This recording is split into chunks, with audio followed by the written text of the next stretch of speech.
Merci à tous et merci aussi de votre patience, chers amis. Donc, séminaire exceptionnel d'avant panthéonisation, puisque comme vous le savez, par la volonté du président de la République, 4 héros de la résistance vont bientôt être reçus au Panthéon. Ce sera l'occasion d'ailleurs d'une cérémonie nationale et puis peut-être aussi bien sûr d'évoquer au-delà de ces hautes figures le sens de la résistance pour notre époque. On le sait d'ailleurs, le président de la République l'a laissé filtrer par certains de ses conseillers. Chacun de ces 4 héros, chacune de ces 4 figures va représenter une vertu cardinale pour les valeurs républicaines. Jean Zay va représenter, lui, la laïcité. On y reviendra dans un instant avec chacun de nos invités que je vais vous présenter dans un instant. Geneviève de Gaulle-Antoniose sera censée incarner la fraternité. Germaine Tillon, elle, va plutôt emblématiser les valeurs d'égalité. Et Pierre Brossolette, lui, la liberté. Donc c'est une cérémonie très importante qui a lieu le 27 mai, cérémonie à laquelle l'Élysée attache une importance particulière. Alors la règle du jeu n'est pas spécialement proche de l'Élysée. En revanche, nous, ce qui nous intéresse, c'est la signification, bien sûr, pour la France contemporaine. Patrice de la Tour du Pin donc, disait que les peuples qui sont privés de légende sont condamnés à mourir de froid. S'il est effectivement, dans la France de 2015, une mémoire, un souvenir qui empêche les Français de mourir de froid, c'est bien celui de la résistance et des hauts faits des 4 figures que nous allons évoquer. Mais immédiatement, avant d'entrer dans le détail justement de leur trajectoire, de leurs hauts faits et peut-être aussi du legs, de l'héritage qu'ils nous laissent aujourd'hui, en cette 5e République, je vais évoquer les invités qui nous font l'honneur d'être là ce matin à la règle du jeu. Alors c'est un petit cénacle de pensée, mais on essaye d'avoir les meilleurs. C'est le cas, je crois ce matin, avec vous, chère madame, Catherine Martin-Zay. Vous êtes libraire, vous avez d'ailleurs fondé à Orléans une librairie qui est tout à fait reconnue, qui s'appelle Les Temps Modernes. Rien à voir avec la revue, et peut-être, on verra d'ailleurs. Vous êtes née l'année même du Front Populaire, et vous êtes donc la fille aînée de Jean Zay, auquel nous allons consacrer une grande partie de ce séminaire. J'en profite d'ailleurs pour dire que paraît en ce moment un recueil qui rassemble les lettres de la drôle de guerre de Jean Zay, qu'il écrivait donc à votre mère, alors qu'il était mobilisé, donc 1939-1940 aux éditions Belin. Il y est d'ailleurs beaucoup question de vous. Peut-être que si on a un moment, je lirai un extrait d'une de ces lettres extrêmement émouvante et qui témoigne aussi, il faut le dire d'entrée de jeu, avant d'évoquer des combats plus politiques, de l'extrême humanité de cet homme. C'était d'ailleurs Marcel Abraham, qui était son directeur de cabinet à l'Éducation nationale en 1936, qu'il avait noté dans les écrits de prison auxquels nous renverrons sans doute tout à l'heure.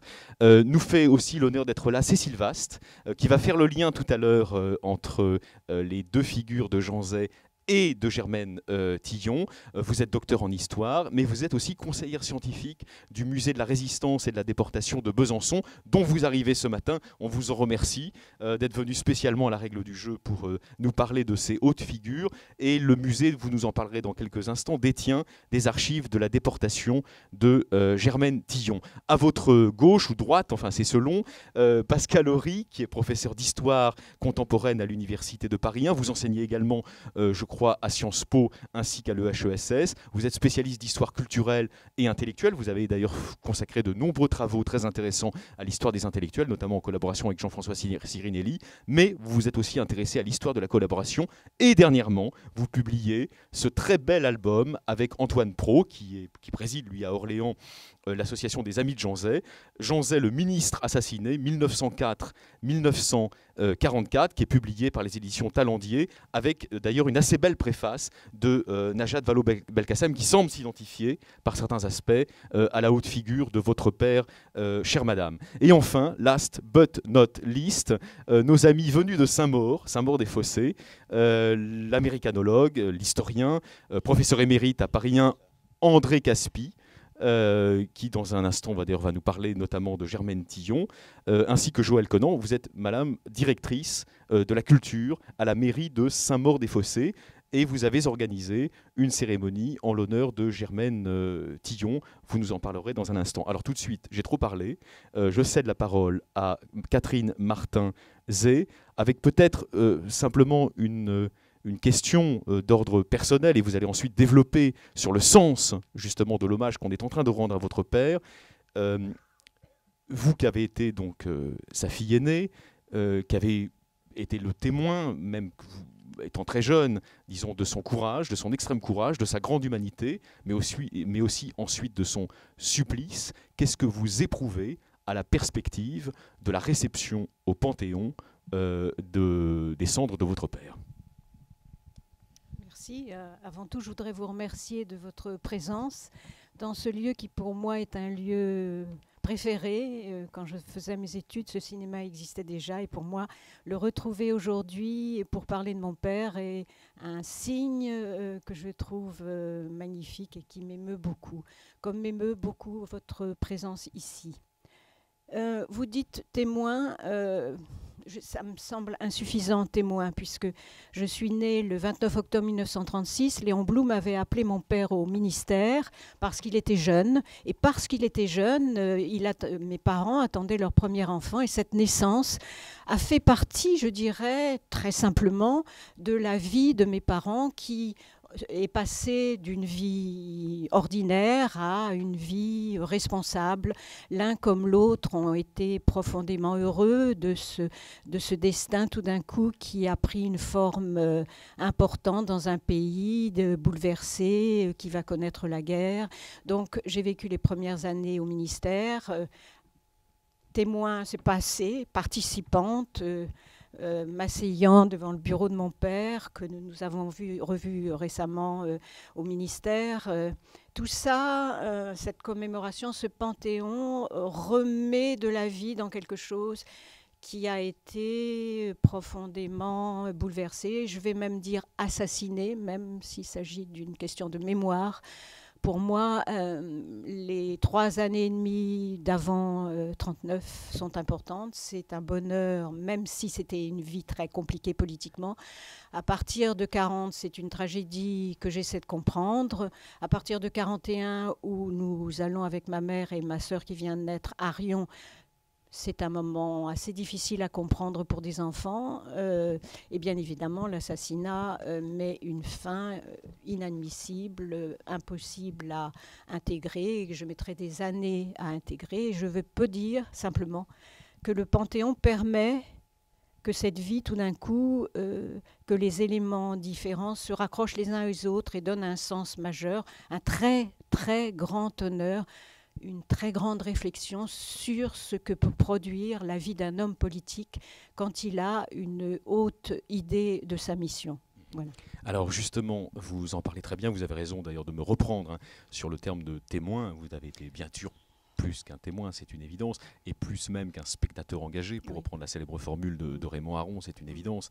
C'est dans votre intimité même que cette histoire s'est inscrite et que le malheur a frappé. On va revenir bien sûr sur les circonstances de son assassinat par la milice qui le tire de sa prison de Rion, où il avait été évidemment expulsé pour fait de résistance par les vichistes, et notamment par une personnalité particulièrement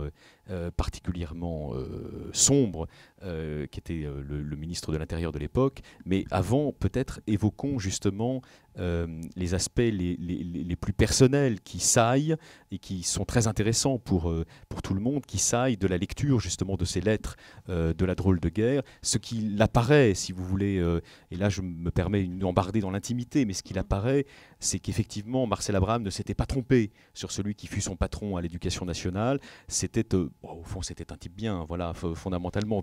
L'image est réductrice, mais on peut le dire comme ça. C'était un homme d'une grande moralité et aussi d'une grande humanité. Il pratiquait, pour le dire autrement, ce qu'on pourrait appeler les vertus de douceur. Ça transparaît dans cette correspondance avec votre mère.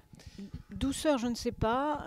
Une volonté très affirmée, très tôt, puisque on peut dire ça, il démarre en politique en 1924, il est né en 1904, mais quand on regarde les photos qui sont dans cet album, qui est magnifique parce qu'il est justement... Dans l'album de Pascal et d'Antoine, oui, voilà. Oui, parce qu'il est très illustré. Vous regarderez, vous verrez les premières photos de son enfance avec sa sœur, vous regarderez ses yeux, qui sont les mêmes que ceux, bien évidemment, de ces couvertures-là. Il y a derrière ce regard une réflexion sur ce qu'il veut faire de sa vie. Et il a raconté que très jeune, il a entendu Jaurès prononcé un discours et qu'il s'est dit « je ferai de la politique ». Donc il a trouvé dans cet homme le sens de toute sa vie. Et cette vie n'a que ce désir, rendre service, être utile à son pays. Et qu'est-ce qu'il a fait d'autre dès 24 ? Qu'est-ce qu'il a fait d'autre en étant député en 1932, en devenant, à la demande de Léon Blum, ministre de l'Éducation nationale, en étant en prison, en travaillant à la défense de Léon Blum au procès, il a cherché à être utile, non pas à occuper un poste prestigieux. Et ça, je peux vous dire, pour avoir vécu jusqu'à la fin de sa vie auprès de ma mère et avec la mémoire qu'elle portait, jamais il n'y a eu aucune pose, aucun désir d'occuper une place, mais un désir de servir, y compris les plus démunis, parce que qu'est-ce que c'est que le cœur même des réformes de Jean Zay ? C'est la démocratisation, c'est-à-dire que chaque élève ait la même chance, quelles que soient ses origines familiales. Et ça, c'est un message très fort. Et ce message très fort a parfois été difficile à faire entendre quand il était au ministère de l'Éducation nationale. Mais comme il était très pragmatique, il a détourné les difficultés. Il a toujours cherché à introduire au ministère, dans les classes, des expérimentations qui ont permis, au fond, de dire la même chose. Après, il fallait faire voter. Et ces mesures, très souvent, seront votées après la guerre. Mais comme il est assassiné en 1944, que son corps disparaît pendant 4 ans, après la guerre, la politique se remet en marche. Et la personne même de Jean Zay, qui aujourd'hui renaît sous toutes ses formes au moment du Panthéon, revient très vivant.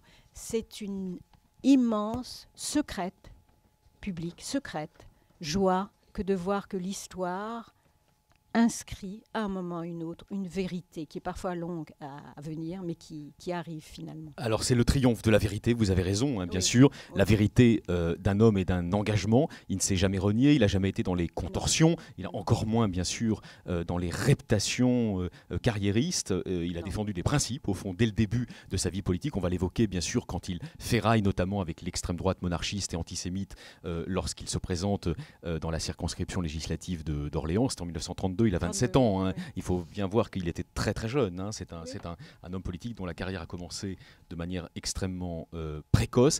Est-ce que vous pensez, j'ai une question double au fond à vous poser, que la signification de la part notamment du président de la République, c'est de montrer que dans une époque où le poujadisme se déchaîne, il y a bien sûr des représentants de l'État, des serviteurs de l'action publique, de la chose publique, des serviteurs de l'État, qui justement sont des personnes mémorables, qu'il faut admirer, qu'il offre au fond, au travers de cette panthéonisation, à l'admiration de nos contemporains, première chose. Et est-ce que vous pensez que dans le cas de votre père, ces particularités mémorables, admirables, sont aussi dues à un héritage familial, et je pense notamment à celui de votre grand-père, qui était ce journaliste, hein, très engagé, disons, du côté de ce qu'on appellerait aujourd'hui la social-démocratie.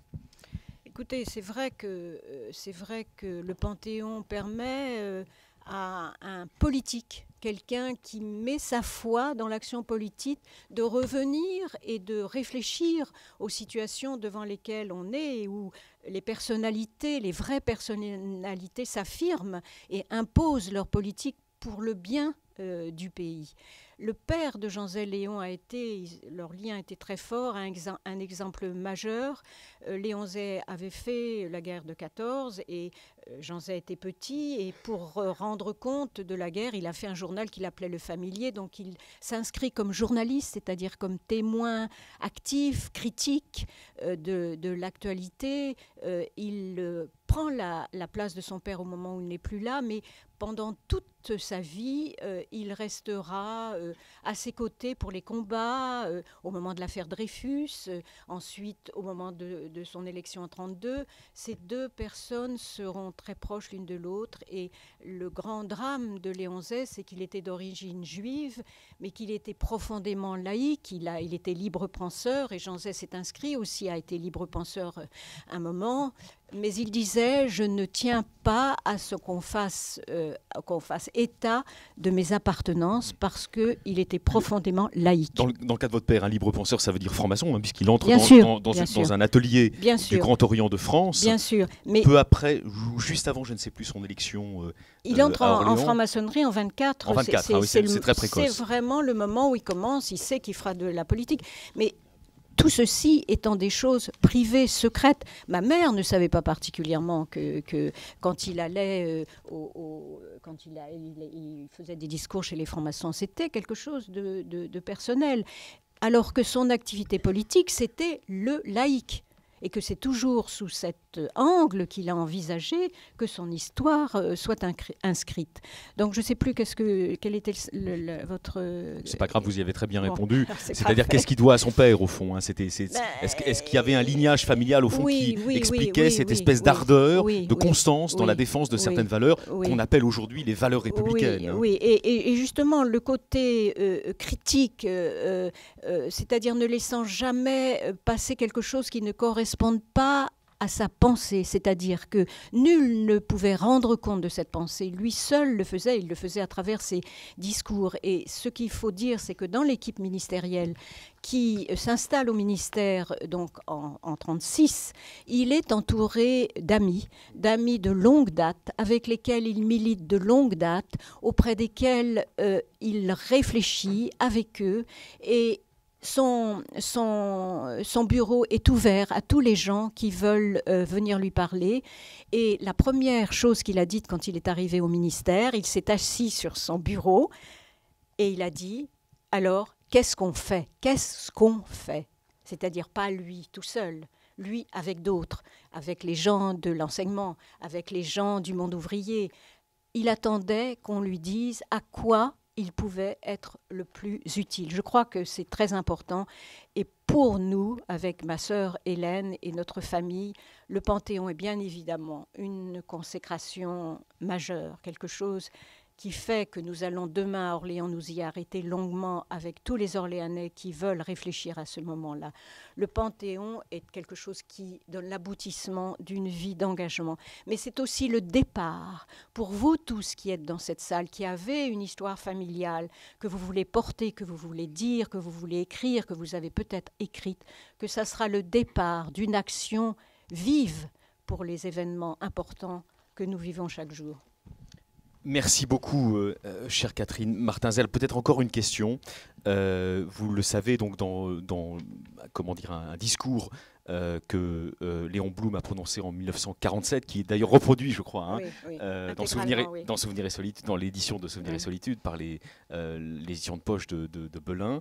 Il disait en 1947, donc 3 ans après l'assassinat de votre père par la milice, le peuple français n'oubliera ni ce qu'il était, ni ce qu'il avait accompli, ni ce qu'il a souffert. Force est de constater que jusqu'à un certain point, pas François Hollande, mais beaucoup de gens quand même, dans ce laps de temps d'une 60aine d'années, avaient tendu quand même à l'oublier, ou en tout cas à le passer au second plan. En revanche, il y avait sans doute une survivance de sa mémoire au Parti socialiste notamment, ou chez des gens qui s'inscrivaient dans la tradition mendésiste et qui avait conscience justement de la grandeur de son action et peut-être aussi d'ailleurs de sa personne. Mais j'aimerais, pour finir, on continuera ce tour de table bien sûr avec vous après, qu'on évoque ce qu'il a été, c'est-à-dire aussi un homme très engagé en première ligne en quelque sorte sur le front idéologique de son époque. Et il faut le dire, c'est sans doute d'ailleurs une des raisons qui intéresse Hollande, il a été une cible particulièrement assidue de l'extrême droite, monarchiste, maurassienne, antisémite, de la cagoule aussi. Il a été diffamé par un certain nombre d'écrivains. Et je citerai par exemple quelqu'un qu'on nous présente souvent comme étant finalement un provincial modéré, Jouandeau, dans Le Péril juif, il faut quand même le dire, écrivait « Pour ma part, je me suis senti instinctivement 1000 fois plus près de nos ex-ennemis allemands que de toute cette racaille juive prétendument française. Monsieur Jean Zay, un juif, a entre les mains l'avenir vivant de ce pays. » Jouandeau écrivait ça en 1937, ça fait froid dans le dos, mais c'est tout un climat qui est le climat des années 30 qui nous est restitué à l'occasion de la réception au Panthéon de votre père. Oui, non, mais bien évidemment, mais si vous voulez, ces textes de Jouando et les autres, les menaces épouvantables, effroyables qui sont maintenant aux Archives nationales, puisqu'on a donné 150 cartons d'archives aux Archives nationales, c'est des choses, puisque vous m'avez invité, je réponds à ce titre, qui pour moi étaient impossibles à intégrer. Comment peut-on être aussi haineux face à quelqu'un qui met tout en train pour organiser quelque chose qui soit à l'opposé de ça. Donc mon père, toutes ces menaces qu'il avait, disait mais ça ne me concerne pas, non pas qu'il renie les origines juives de son père, mais on parlait, on faisait, on décrivait ces portraits que la droite maurassienne a voulu inscrire pour empêcher l'élection de Jean Zay en 1932, n'avait rien à voir avec le personnage, disant Jean Zay c'est étranger, non, il est né à Orléans. Tout était faux dans ces déclarations. Donc, il a fallu vraiment que le temps passe, que la reconnaissance soit plus grande, parce que vous avez dit que Jean Zay a été oublié. Non, je veux dire, sa mémoire, elle a été oubliée peut-être de façon globale. Et non, je me suis mal exprimé sans doute, mais non, j'ai pas dit qu'il était oublié. Oui. J'ai dit qu'il y aurait pu y avoir, comment dire, une constance médiatique, notamment plus grande, du souvenir qui lui était apporté. Voilà. Et que là, la panthéonisation répare jusqu'à un certain point. Occultation est trop fort, mais disons une mémoire peut-être un petit peu, comment effacée peut-être, mais si vous voulez, si vous m'interrogez, je ne peux pas vous dire ça parce que depuis 1948, depuis la naissance de l'association des Amis de Jean Zay qui a travaillé depuis tout ce temps et qui existe encore d'ailleurs, avec Antoine Pro comme président. Chaque année, cérémonie à la Sorbonne, où les restes de mon père sont restés une nuit de veille, comme il va être veillé avant la panthéonisation. Et chaque année, nous allons, depuis 1948, chaque année, je crois, n'avoir pratiquement pas raté aucune de ces manifestations à Paris, à la Sorbonne, et ensuite à Orléans, où il est enterré. Il était enterré jusqu'au 15 mai, là. Nous avons honoré cette mémoire avec le monde enseignant, lequel monde enseignant a gardé cette mémoire très vive. Mais c'est vrai que le personnage, tel que vous allez le découvrir dans ses lettres, est un personnage qui a une action beaucoup plus large que celle pour l'enseignement. Donc c'est ce personnage-là qui va au Panthéon complet, je dirais, qu'on retrouve la totalité de la vie de Jean Zay, y compris le personnage vivant tel qu'il a été. Qui est entièrement remémoré et remis, disons, au cœur de notre actualité, parce que c'est aussi ça, bien sûr, le sens. Hein, vous voyez, c'est de le réinscrire au cœur de l'actualité. Même, je suppose, mais vous voyez, ça sera une première quand même, qu'il y aura des flashs infos sur les chaînes infos, sur BFM TV, sur Jean Zay. Ça n'est malheureusement pas arrivé depuis longtemps. Il me souvient du jour où il me fut permis pour la première fois de lui faire visite dans sa prison de Riom. J'appréhendais anxieusement cette entrevue. Elle pouvait être celle du désespoir, et c'est le contraire qu'elle fut. Quand s'ouvrit la porte verrouillée, la tragédie était bien là, mais au lieu d'un personnage tragique, un homme vint à ma rencontre, ému, fraternel, et qui, pleinement conscient du péril, ne cessa de m'apporter un lucide confort. Il ne jouait pas au héros, il l'était avec simplicité. Pour cultiver la sagesse de Candide, il faut avoir un jardin à cultiver. Il s'en fit un dans le sol dur de sa cour, à force de volonté. Je ne sais si les 2 saules frêles qu'il avait plantés en témoignent encore. Ses lettres du moins et son livre, donc Souvenirs et solitude, demeure le bréviaire d'une héroïque sérénité. Ça, ce sont les mots prononcés donc en 1955 par son directeur de cabinet, on l'a évoqué tout à l'heure, hein, Catherine, Marcel Abraham. Oui. Mais je pense que c'est le point final. Je crois qu'on peut s'en tenir à ces paroles. Elles disent tout de ce personnage qui était d'une grande simplicité, mais avec une ambition, très très grande ambition pour les autres. Ça, c'est sans aucun doute. Et il vous appelait dans les lettres, c'est très émouvant, hein, mon Catou. Oui, absolument. Hein, embrasse mon Catou. Oui. Je pense que c'était un père plus qu'aimant. Enfin, c'était un... Oui. Hein. Et ce qui me touche beaucoup, si vous voulez, c'est que, vous le savez, la mémoire est souvent atteinte quand il y a un drame pareil. Mais au travers de ces lettres-là, je retrouve le visage de mon père qui, avec toutes ces tragédies, s'était effacé. J'ai l'impression d'être face à face avec lui et c'est une grande sérénité de savoir que après nous, ces textes demeureront pour parler de ce personnage politique qu'était Jean Zay.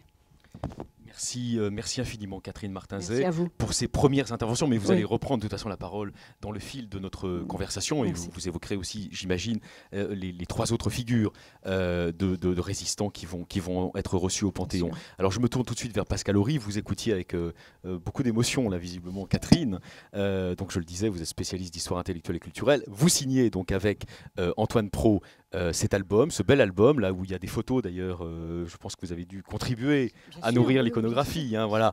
Le ministre assassiné, 1904-1944, on le redira d'ailleurs jamais assez, il a été assassiné à l'âge de 40 ans, hein, après une vie politique déjà très remplie. Peut-être qu'on peut repartir justement de l'intention mémorielle qui préside à la panthéonisation. Hollande l'a souligné explicitement, il incarne la laïcité. Et en fait, on le sait assez peu, je suis désolé, bon, vous le savez bien sûr, mais beaucoup de gens l'avaient oublié, c'est lui qui, lorsqu'il était ministre de l'Éducation nationale et des Beaux-Arts, avait promulgué la première loi réprimant le port des signes politiques et religieux dans les établissements scolaires. Oui, de toute façon, l'actualité de Jean Zay est évidente. Pour répondre à votre question, je me permets un petit préambule personnel, puisque Catherine n'avait pas besoin de montrer quel était son lien avec le sujet. Il se trouve que j'ai passé 20 ans de ma vie avec Jean Zay quand même, c'est-à-dire, on peut en témoigner. Et j'avais eu le plaisir de rencontrer Madame Zay à cette époque, puisque mon sujet de thèse c'était à l'époque que André Caspi a bien connu, ma collègue peut-être moins déjà, qui est beaucoup plus jeune que moi, mais des grandes thèses qui n'en finissaient pas, donc on pouvait se permettre le luxe d'en faire pendant son axe principal d'activité intellectuelle pendant 20 ans. Vous n'êtes pas un zéien de la 25e heure. Voilà, et donc ma thèse portait sur la politique culturelle du Front populaire, donc on pourrait expliquer pourquoi ce terme qui n'est pas anachronique, puisque c'est justement dans les années 30, c'est justement au moment du mot Front populaire que le vocabulaire que nous avons l'habitude aujourd'hui d'utiliser apparaît. Puisque quand se constitue le ministère Blum en 1936, un journal de gauche titre en première page pour un ministère de la Culture. Donc il y a toute une problématique qui nous est familière maintenant qui se met en place. Donc politique culturelle, ce n'est pas un anachronisme, je précise tout de suite. Et donc, ayant une idée encore assez vague de mon objet, j'ai très vite découvert que l'un de ses principaux acteurs, à côté de quelqu'un comme Blum, Léo Lagrange, tant d'autres, c'était Jean Zay. Puisqu'il était ministre de l'Éducation nationale, ce qui intégrait aussi ce que l'on appelait encore et de moins en moins les beaux-arts. Et en fait, que pendant la prison, dont on a déjà parlé, en relation avec ce mouvement de résistance méconnu, mais que André connaît bien, qui est l'OCM, l'Organisation civile et militaire, qui est historiquement, on peut dire, le premier mouvement de résistance, chronologiquement, en tous les cas qui se soit organisé, mais qui est moins connu que d'autres, que Combat, etc. On a retrouvé, et j'avais eu l'émotion de le retrouver dans les archives de Madame Zay à l'époque, un texte qui est reproduit en photocopie là, de ce livre, qui est un projet de ministère de la vie culturelle, ce qui est un titre extrêmement, à la fois ambitieux d'ailleurs, qui n'a jamais été réalisé, et très moderne, qui visiblement est un texte de Jean Zay en collaboration avec ses amis de l'OCM. L'OCM, donc ce premier mouvement de résistance, ayant été très largement, ça m'avait frappé, je le disais à la fin de ma thèse à l'époque, ça remonte loin cette thèse, oui merci, Catherine a une meilleure mémoire que moi sur ce que j'ai fait, et donc je signalais que le noyau initial de ce premier mouvement de résistance, c'était des gens qui avaient comme point commun de s'être retrouvés au cabinet de Jean Zay. Donc il y a un lien tout à fait fort qui peut resituer la présence de Jean Zay parmi les quatre, parce qu'on pourrait dire Jean Zay n'est pas, par rapport à Pierre Brossolette par exemple, n'est pas quelqu'un qui tout de suite milite publiquement dans un réseau de résistance, il est en prison depuis le premier jour, hein, d'une certaine façon. Alors, bon, c'est pour préciser mon rapport, qui est quand même assez ancien et assez fort, et pour dire que j'adhère évidemment à tout ce que Catherine vient de dire. Pour repartir de la mémoire, je vais vite à l'essentiel. Je pense quand même, et je le teste en ce moment, et je le teste aussi bien chez mes étudiants, chez des journalistes, et on va dire là, des gens de la rue, bon ça n'existe pas, mais les gens que je croise, le nom de Jean Zay n'était pas très connu, voire pas connu du tout. Il faut quand même être clair. Notre milieu pouvait le connaître. Dès qu'on s'intéressait à l'histoire de l'éducation, à l'histoire des politiques culturelles, dès qu'on était orléanais, d'accord, mais au-delà de ces cercles, bon, et c'est très bien que la panthéonisation permette de faire remonter Jean Zay à un niveau de connaissance, au niveau de connaissance qu'il mérite. Et je pense qu'un des éléments de l'occultation tient bien sûr à la tragédie de 1944, parce que c'est quand même terrible d'être massacré, alors que quand on a 40 ans, qu'on est un des leaders de l'aile gauche du Parti radical, où émerge quelqu'un qu'on peut apercevoir en photo ici et là, qui s'appelle Pierre Mendès France, mais qui est beaucoup moins connu que Jean Zay. On imagine ce qu'aurait pu, faisant de la politique fiction, ce qu'aurait pu être la carrière, entre guillemets, d'un Jean Zay sous la 4e, voire la 5e République. Bon, laissons ça de côté. Il y a déjà ce drame.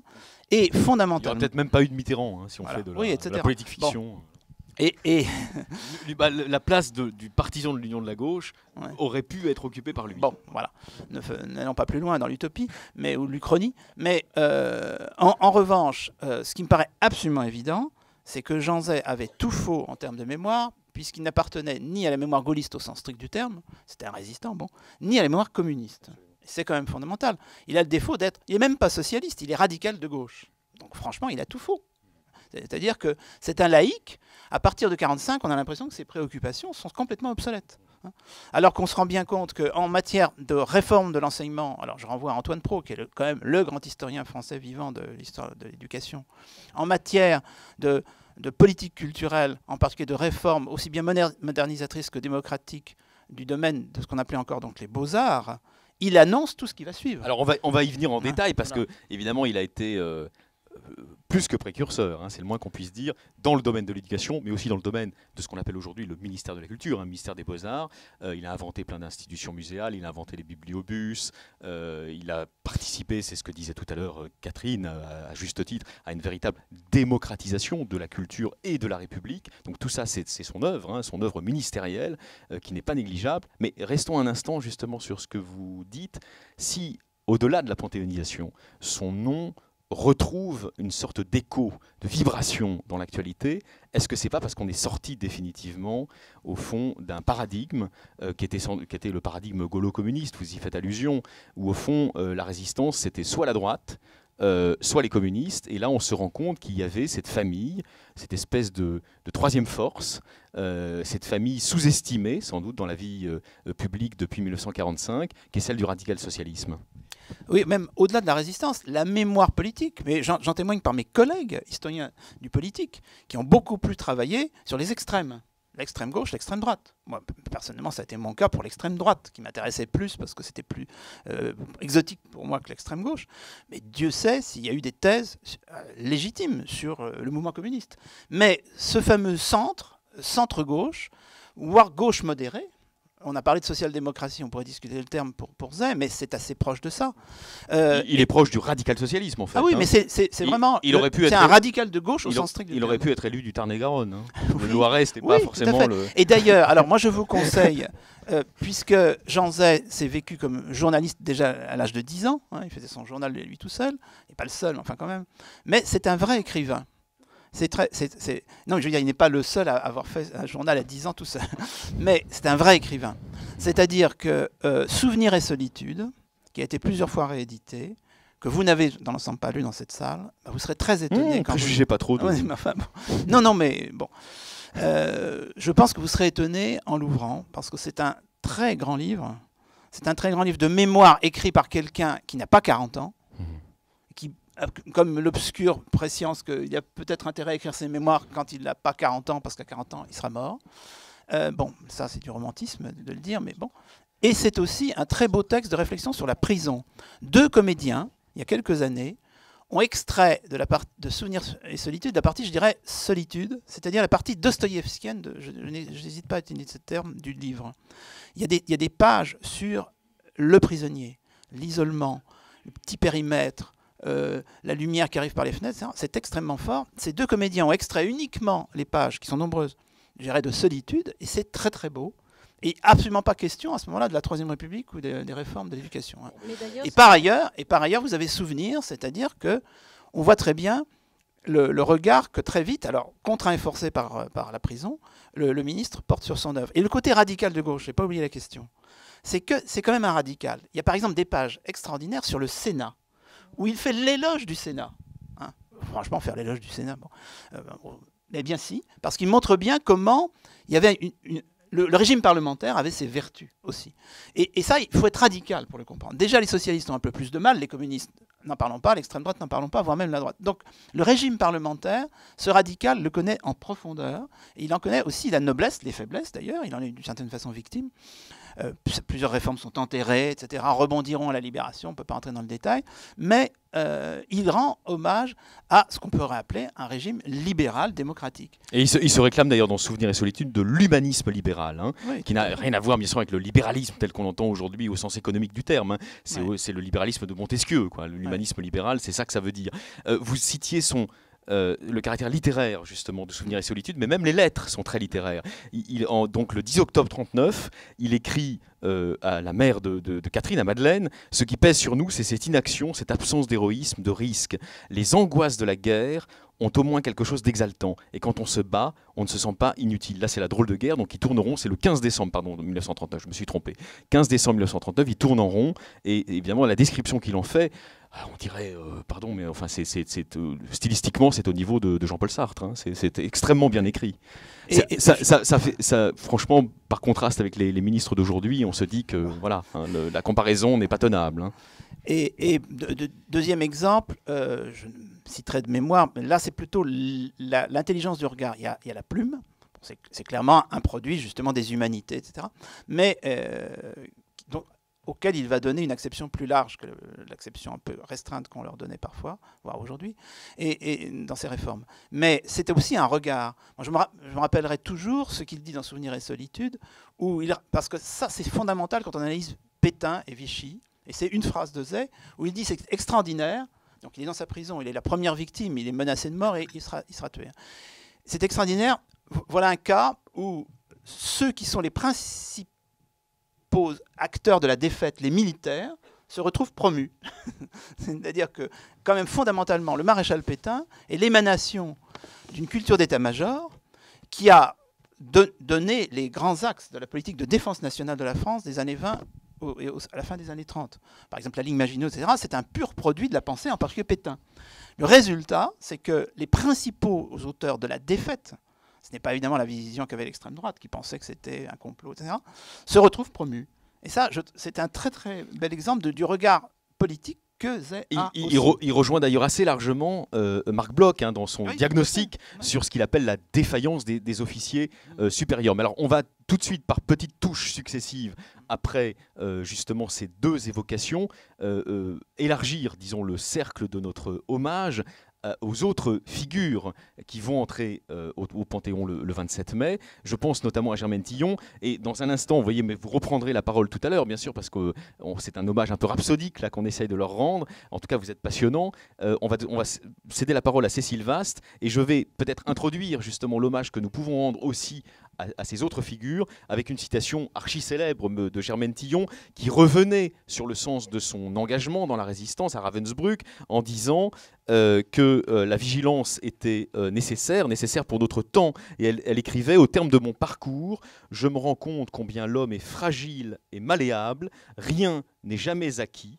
Notre devoir de vigilance doit être absolu. Et elle ajoutait: le mal peut revenir à tout moment, il couve partout, et nous devons agir au moment où il est encore temps d'empêcher le pire. Ça aussi, sans me glisser dans la tête de François Hollande, mais je suppose que c'est un sens qu'il va vouloir donner à cette entrée au Panthéon. Il veut montrer que ces hautes figures, Jean Zay, Germaine Tillon, les deux autres, Geneviève de Gaulle-Antonios et Pierre Brossolette, sont des opérateurs de vigilance pour l'année 2015, pas seulement eu égard au passé. Oui, alors par rapport au point commun entre effectivement Jean Zay, en vous écoutant, en fait, je trouve qu'il y a des points communs vraiment très frappants. Vous avez parlé d'intégrité, de moralité, vous avez parlé de vertu, de douceur. Je crois que par exemple pour Germaine Tillon et Geneviève de Gaulle, on peut revenir sur ce contraste entre la douceur et la violence qu'elles ont vécue. Servir les plus démunis, c'est le cas effectivement de l'une et l'autre, qui est vraiment très important. Vous avez parlé également, et c'est très intéressant, de la question de la démocratisation de l'enseignement. Et dans un livre qui vient d'être publié récemment d'Anis Postelvinet, qui s'appelle Vivre, où elle raconte en fait sa résistance. Et Très beau livre chez Grasset. Ah oui, très très beau livre. Livre de témoignages d'Anis Postelvinet, où elle raconte en fait sa déportation. Elle était compagne de déportation de Germaine Tillion. Et elle raconte que lorsque, dans le voyage vers Ravensbrück, elles ont été donc internées quelques jours à la prison d'Aix-la-Chapelle. Et elle raconte cette anecdote que je trouve assez actuelle en fait et intéressante. Elle dit que Germaine Tillion, en une nuit, a écrit sur les murs de la prison, a dessiné toute une réforme de l'enseignement en expliquant qu'il fallait absolument que les enseignants, dans leur formation, puissent côtoyer 1 ou 2 ans les grands savants. Alors je trouve que c'est très très intéressant. Et elle fait ça évidemment alors qu'elle ne sait pas quelle est sa destination. Donc c'est vraiment, on a là des liens quand même intéressants. Je crois aussi que, alors pour en revenir à aujourd'hui, je crois que ce qui les rapproche, c'est la question de la lucidité. Il me semble, sur les temps qu'elles vivent, ou qu'ils vivent. Et l'une et l'autre, mais vous l'avez dit aussi pour Jean Zay, c'est aussi un sens, j'allais dire, de la pensée complexe, et toujours essayer de retrouver les ressources de l'intelligence et de l'invention pour s'approprier, comprendre et surmonter des choses nouvelles. Je crois que c'est le beau message qu'elles peuvent donner. Par exemple, il s'agit évidemment de la résistance, où la résistance était un phénomène totalement inédit et où elles ont inventé l'une et l'autre, comme la plupart des résistants, les modalités d'action. Et puis, par rapport à la déportation, à l'expérience de la déportation, évidemment, c'est aussi la nécessité de comprendre quelque chose de totalement inédit, ce phénomène indicible qu'est la déportation. Et l'une et l'autre, enfin particulièrement Germaine Tillion, mais aussi Geneviève de Gaulle à sa suite, ont essayé de trouver les registres intellectuels pour la penser et la surmonter. Je crois que le lien avec le temps présent et la nécessité de comprendre le temps présent et d'inventer des outils pour le comprendre me semble intéressant à ce niveau-là. Pascal, oui. Un lien avec Germaine Tillion et Pierre Brossolette tout à fait clair par rapport à Jean Zay, c'est que Pierre Brossolette, apparemment personne ne le mentionne actuellement, bon alors je le dis, c'était un militant socialiste. Parce que, bon, c'était un militant socialiste avant-guerre, ce qui lui a permis d'être promu en 1936, parce que, comme par hasard, évidemment, les journalistes qui manifestaient par ailleurs d'un engagement socialiste ne se retrouvaient pas à la radio, qui était l'organe montant. Vous remplacez aujourd'hui le mot radio par le mot télévision. Et Brossolette a été de ces journalistes de 1936, très insulté en tant que journaliste repéré comme étant à gauche. Ça, je le signale au passage. Jean Zay, ayant été par ailleurs, il n'était pas en capacité d'intervenir dans l'ensemble du programme de la radio, mais ayant été à l'origine de la radiodiffusion scolaire en 1937. Bon. Et le lien avec Germaine Tillion est encore plus évident, parce que Germaine Tillion, que je crois avoir cité dans ma thèse, à plusieurs reprises d'ailleurs, Germaine Tillion est très liée au groupe de Jacques Soustelle, etc., c'est-à-dire à des anthropologues engagés à gauche. Jacques Soustelle a eu un destin intéressant d'ailleurs sur ce plan-là, mais très engagé à gauche, très lié à l'équipe du Musée de l'Homme. Et puisque je disais que l'OCM tout à l'heure, c'était le premier mouvement historiquement de résistance, le réseau du Musée de l'Homme, c'est le premier réseau. On retrouve Boris Wilde, etc. Voilà, et où on retrouve des gens qui ont été nommés à l'époque de Jean Zay, parfois par Jean Zay. C'est tout à fait frappant. Voilà, donc une petite conspiration progressiste pour réparer le monde, pour réparer la France. Et donc là, bientôt, vous allez au musée montrer des archives de détention de Germaine Tillion. Quel est le sens justement de cette exposition à venir ? Alors oui, effectivement, au musée de la Résistance et de la déportation de Besançon a recueilli depuis 1995 les archives de la déportation de Germaine Tillion. Peut-être que vous en parlerez peut-être de Germaine Tillion, mais simplement dans les années de sa déportation des Ravensbrück, elle a commencé, pour justement comprendre ce phénomène du système concentrationnaire, elle a commencé à documenter, de manière évidemment clandestine, le fonctionnement du système de Ravensbrück. Et notamment en essayant de recueillir, de cacher, d'écrire, de noter des listes de personnes, et en particulier également d'essayer de noter sur des petites recettes acrostiches, de façon très, très, très amusante, mais en même temps très subversive finalement, le nom des responsables du camp nazi, dans une perspective de jugement.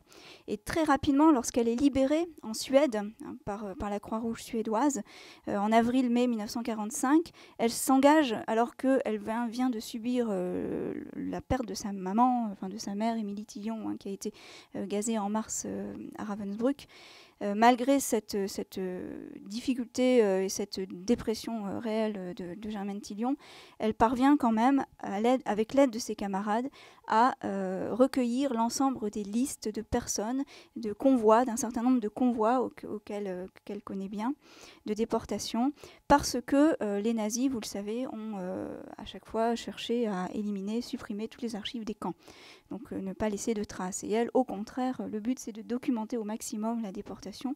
Et donc dès avril 1945, elle écrit avec ses camarades de déportation un livre blanc qui, en fait, et c'est là le lien avec Geneviève de Gaulle qui est vraiment très intéressant, qui va se transformer en une première version de son maître livre qui s'appelle Ravensbrück, dont la première version date de 1946 et qui est publiée par les Cahiers du Rhône, dont l'éditeur n'est autre que le futur mari de Geneviève de Gaulle, à savoir Bernard Anthonioz.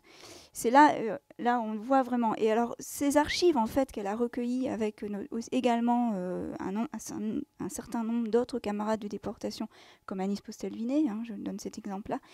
Elles ont été recueillies donc, en 1995, et Anis Postel-Vinet, qui vit pas très loin, qui est originaire en fait du Haut-Doubs, a décidé donc dans les années 80, à partir des années 80, de déposer ses archives au Musée de la Résistance, parce qu'elle complète un autre fonds d'archives qui est un fonds d'archives de la déportation NN, Nacht und Nebel, Nuit et brouillard, de l'abbé Joseph de la Martinière. Donc ce sont deux fonds complémentaires.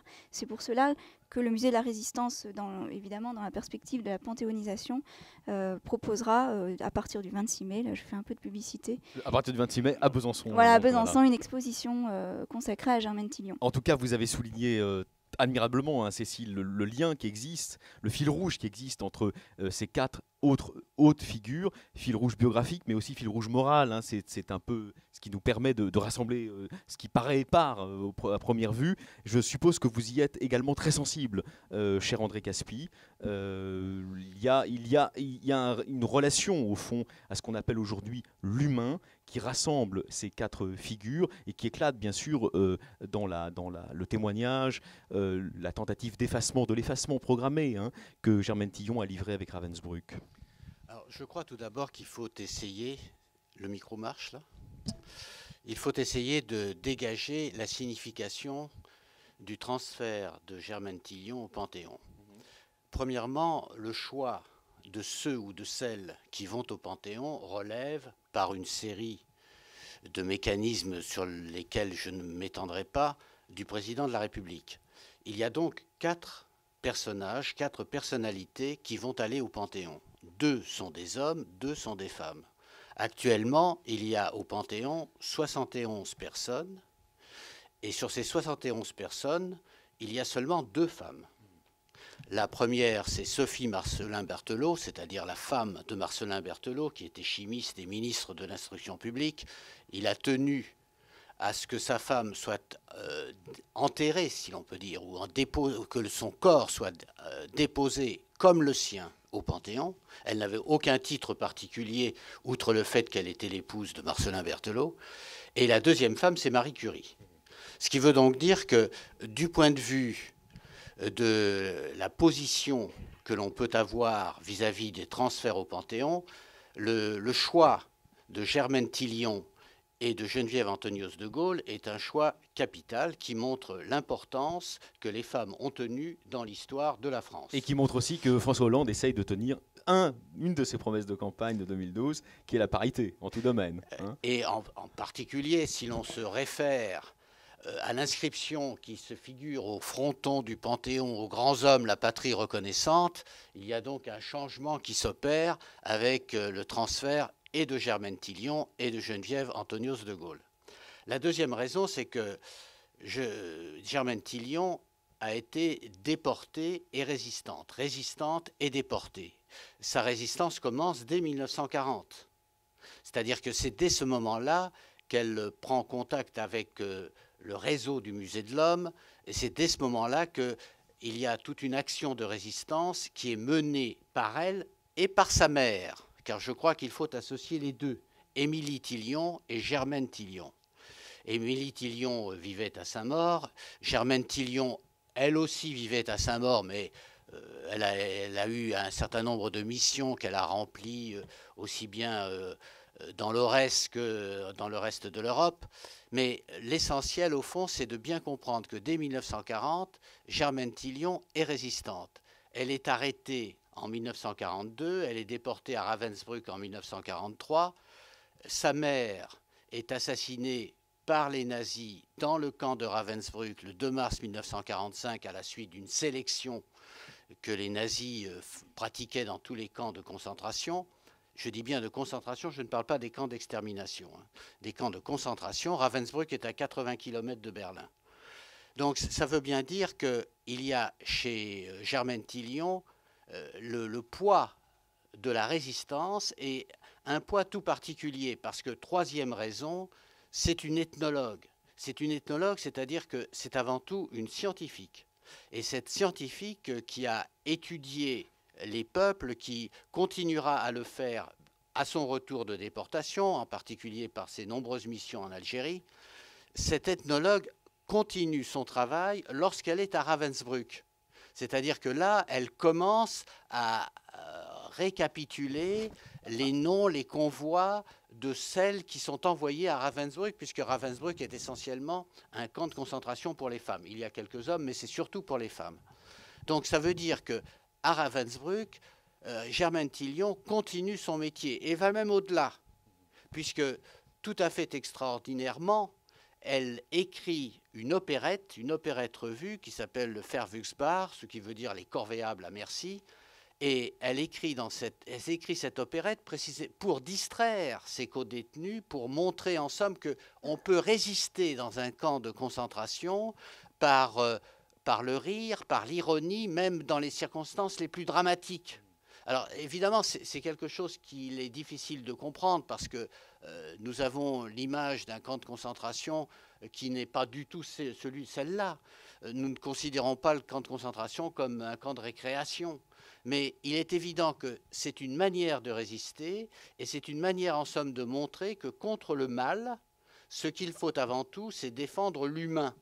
Et je crois que c'est là un thème essentiel dans la vie de Germaine Tillion qui s'est poursuivie à son retour lorsqu'elle a continué en somme à militer dans des organisations d'anciens déportés, quitte d'ailleurs, et ça c'est tout à fait extraordinaire, quitte à aller enquêter sur les camps de concentration en Union soviétique, ce qui lui a valu l'inimitié de ses camarades communistes dans les années 50. Où on rejoint ce que disait Pascal tout à l'heure. Hein, ce sont quand même des figures qui sont de gauche, hein, c'est incontestable. Pas Geneviève de Gaulle-Antonios, mais ce sont des figures, disons, classées à gauche, mais qui s'opposent au dogmatisme stalinien. Oui, enfin, on peut en effet considérer que Germaine Tillion a été récupérée par la gauche, mais elle n'est pas militante. Elle n'appartient pas à un parti politique. Elle n'est pas radicale socialiste, cher Pascal. Elle n'est pas socialiste, elle n'est pas communiste, elle n'est pas gaulliste, mais elle a quand même participé à un gouvernement du général de Gaulle en 1959. Donc ça veut dire qu'elle est inclassable d'un point de vue politique, mais elle est plutôt humaniste. Je préférerais ce terme plutôt que de la rattacher à un parti politique. Et Germaine Tillion a continué son activité jusqu'à sa retraite. Vous savez, elle est morte récemment, elle est morte en 2008. Elle avait presque 101 ans. Et jusqu'à sa retraite, discrètement, sans aucune affectation, elle a poursuivi son œuvre.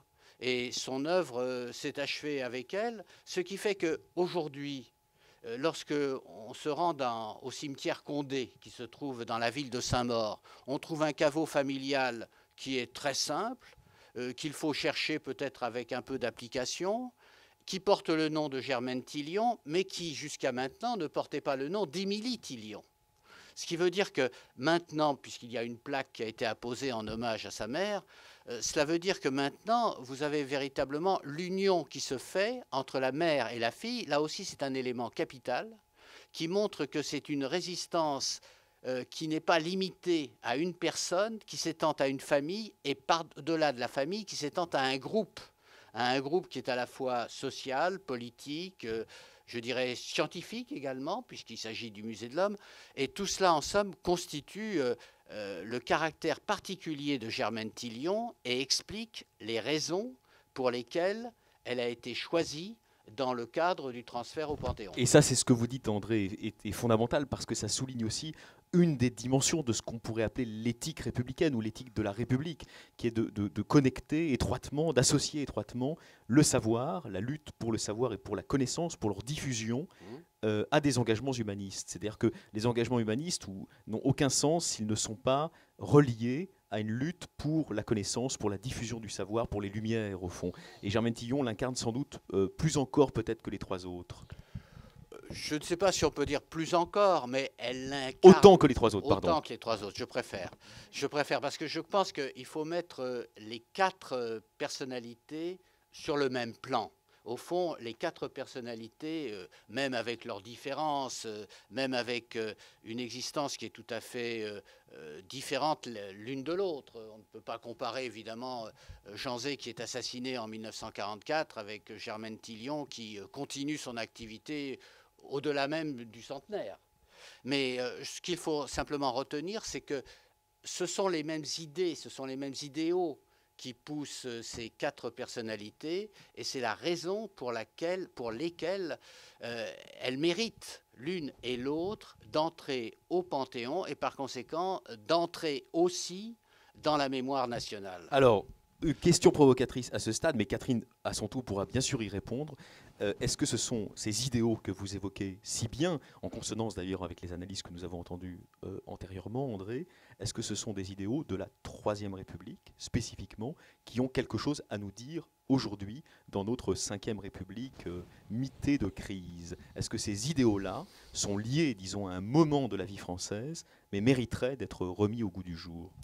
Je vais vous décevoir, cher Alexis. Allez-y. Je crois que ça n'est pas la Troisième République, ça n'est pas la Quatrième République, ça n'est pas la Cinquième République, mais c'est tout simplement des idéaux qui sont les fondements même des valeurs françaises. D'accord. Non, mais vous ne me décevez pas. Ah bon, très bien.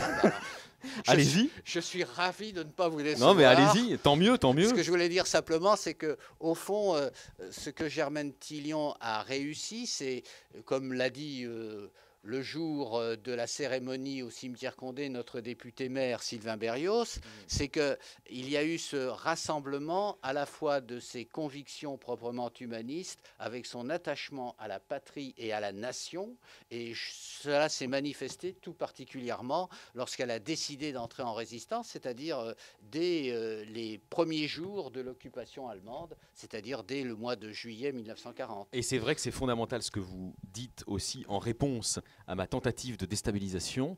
Qui n'a pas réussi. Qui n'a pas réussi, mais elle ne pouvait pas réussir avec vous, vous êtes trop fort. C'est que c'était des patriotes, tous les quatre étaient des patriotes, et d'ailleurs Jean Zay, le premier, Jean Zay, il n'était pas du côté de la connaissance académique, il était du côté de l'action politique, mais c'était un patriote impeccable, et c'était quelqu'un d'ailleurs que l'extrême droite a toujours essayé d'attaquer sur ce plan-là, non sans succès malheureusement, il faut bien dire, dans l'ambiance des années 30, en raison en particulier de ce poème potage qu'il avait écrit au tout début de sa carrière, qui s'appelait Le Drapeau. Alors ensuite, il lui fut reproché à de nombreuses reprises par les folliculaires d'extrême droite d'avoir injurié le drapeau. Évidemment, c'était faux, parce que s'il y a bien quelqu'un qui aimait le bleu, blanc, rouge et qui aimait les valeurs qu'elle recouvre, c'était Jean Zay. Donc c'est vrai, la connexion avec le patriotisme est profondément étroite. Là encore, est-ce que d'après vous, André, il y a un sens pour aujourd'hui où la France essaye de renouer avec le patriotisme républicain non cocardier? Alors là, vous me faites sortir de mon rôle. Parce que moi, je suis un historien et par conséquent, je ne veux pas être un homme politique. Bien sûr. Mais je crois qu'en effet, le patriotisme, c'est ce qui manque le plus dans l'esprit de beaucoup de Français. Et je pense également, mais sans vouloir susciter un autre débat, qu'il est temps que nous réfléchissions un peu plus à notre identité nationale. Mais en disant cela, je suis certain de me faire... Pas comme Nicolas Sarkozy quand même. Hein. Je suis certain de me faire beaucoup plus d'ennemis que d'amis. Mais c'est pas grave. Non, mais... Je risque.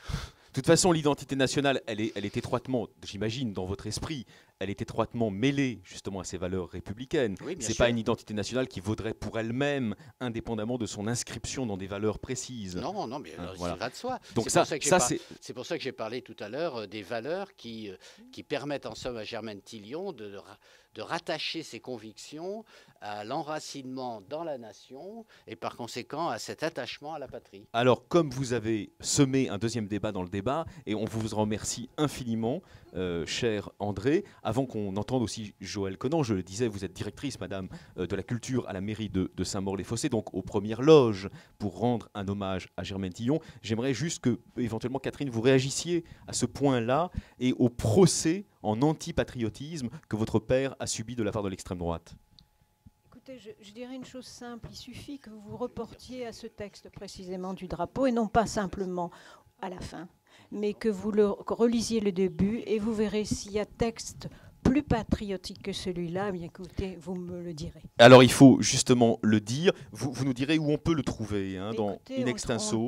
On le trouve partout, je dirais que... Même dans la biographie de Gérard Boulanger. Il est également dans Souvenirs et Solitude. Alors il faut d'autant plus le marteler qu'avant que Hollande, donc c'était en mars, je crois, ou février 2014, annonce la réception au Panthéon de Janzay, il y avait des campagnes qui ont d'ailleurs redoublé d'intensité sur ce qu'on appelle la fachosphère pour ressortir ce texte et le retourner contre le projet de panthéonisation. Oui, mais vous savez, il y a beaucoup d'organisations qui se sont retirées de ces manifestations-là. Donc, il en reste très peu. Et c'est des gens qui, souvent, disent des choses qui sont fausses sur le moment où ce texte est sorti. Donc, je ne vous dis qu'une seule chose. Reportez-vous à ce texte et dites-vous que c'est un jeune homme de 19 ans, dont le père est parti à la guerre, qui dit ce que c'est que la paix, au fond. Voilà, j'ai rien d'autre à dire. Merci beaucoup, Catherine Martinzet. Simplement sur l'affaire du drapeau, puisque l'une des raisons de l'assassinat, c'est ce texte, il faut quand même être très clair. Moi, je considère que la réponse qu'a donnée Janzay très tôt, en début 1936, avant même qu'il fût ministre, il était sous-secrétaire d'État dans le gouvernement Sarraut juste avant, tient tout à fait la route, à savoir que c'est un pastiche littéraire qui retourne Gustave Hervé, en quelque sorte, et tout simplement parce que quand vous repérez, moi je détermine ça non pas parce que je voudrais le disculper de quoi que ce soit, mais en tant qu'historien, comme disait André, moi je constate que tous ces engagements juste avant ce texte et au lendemain, il entre au parti radical le lendemain, enfin, l'année suivante, montrent bien que ce n'est pas quelqu'un qui aurait connu une période d'extrême gauche pacifiste, parce que c'est ça l'hypothèse. Il aurait eu un moment pacifiste d'extrême gauche, et puis il en serait revenu. Mais ça ne fonctionne pas du tout quand on voit précisément tout ce qu'il fait dans les mois qui précèdent la sortie de ce texte, qui était un texte à usage privé en plus, et les mois qui suivent. Donc ça ne tient pas debout de dire que c'était un texte au premier degré. C'est un pastiche littéraire, c'est ce qu'il a dit en 1936. Mais en plus, moi je le ressors de l'analyse textuelle. Voilà. Mais ça... De toute façon, on savait que les gens d'extrême droite ne comprennent pas le second, le troisième, le quatrième degré. Hein. C'est même la définition même de l'engagement fasciste.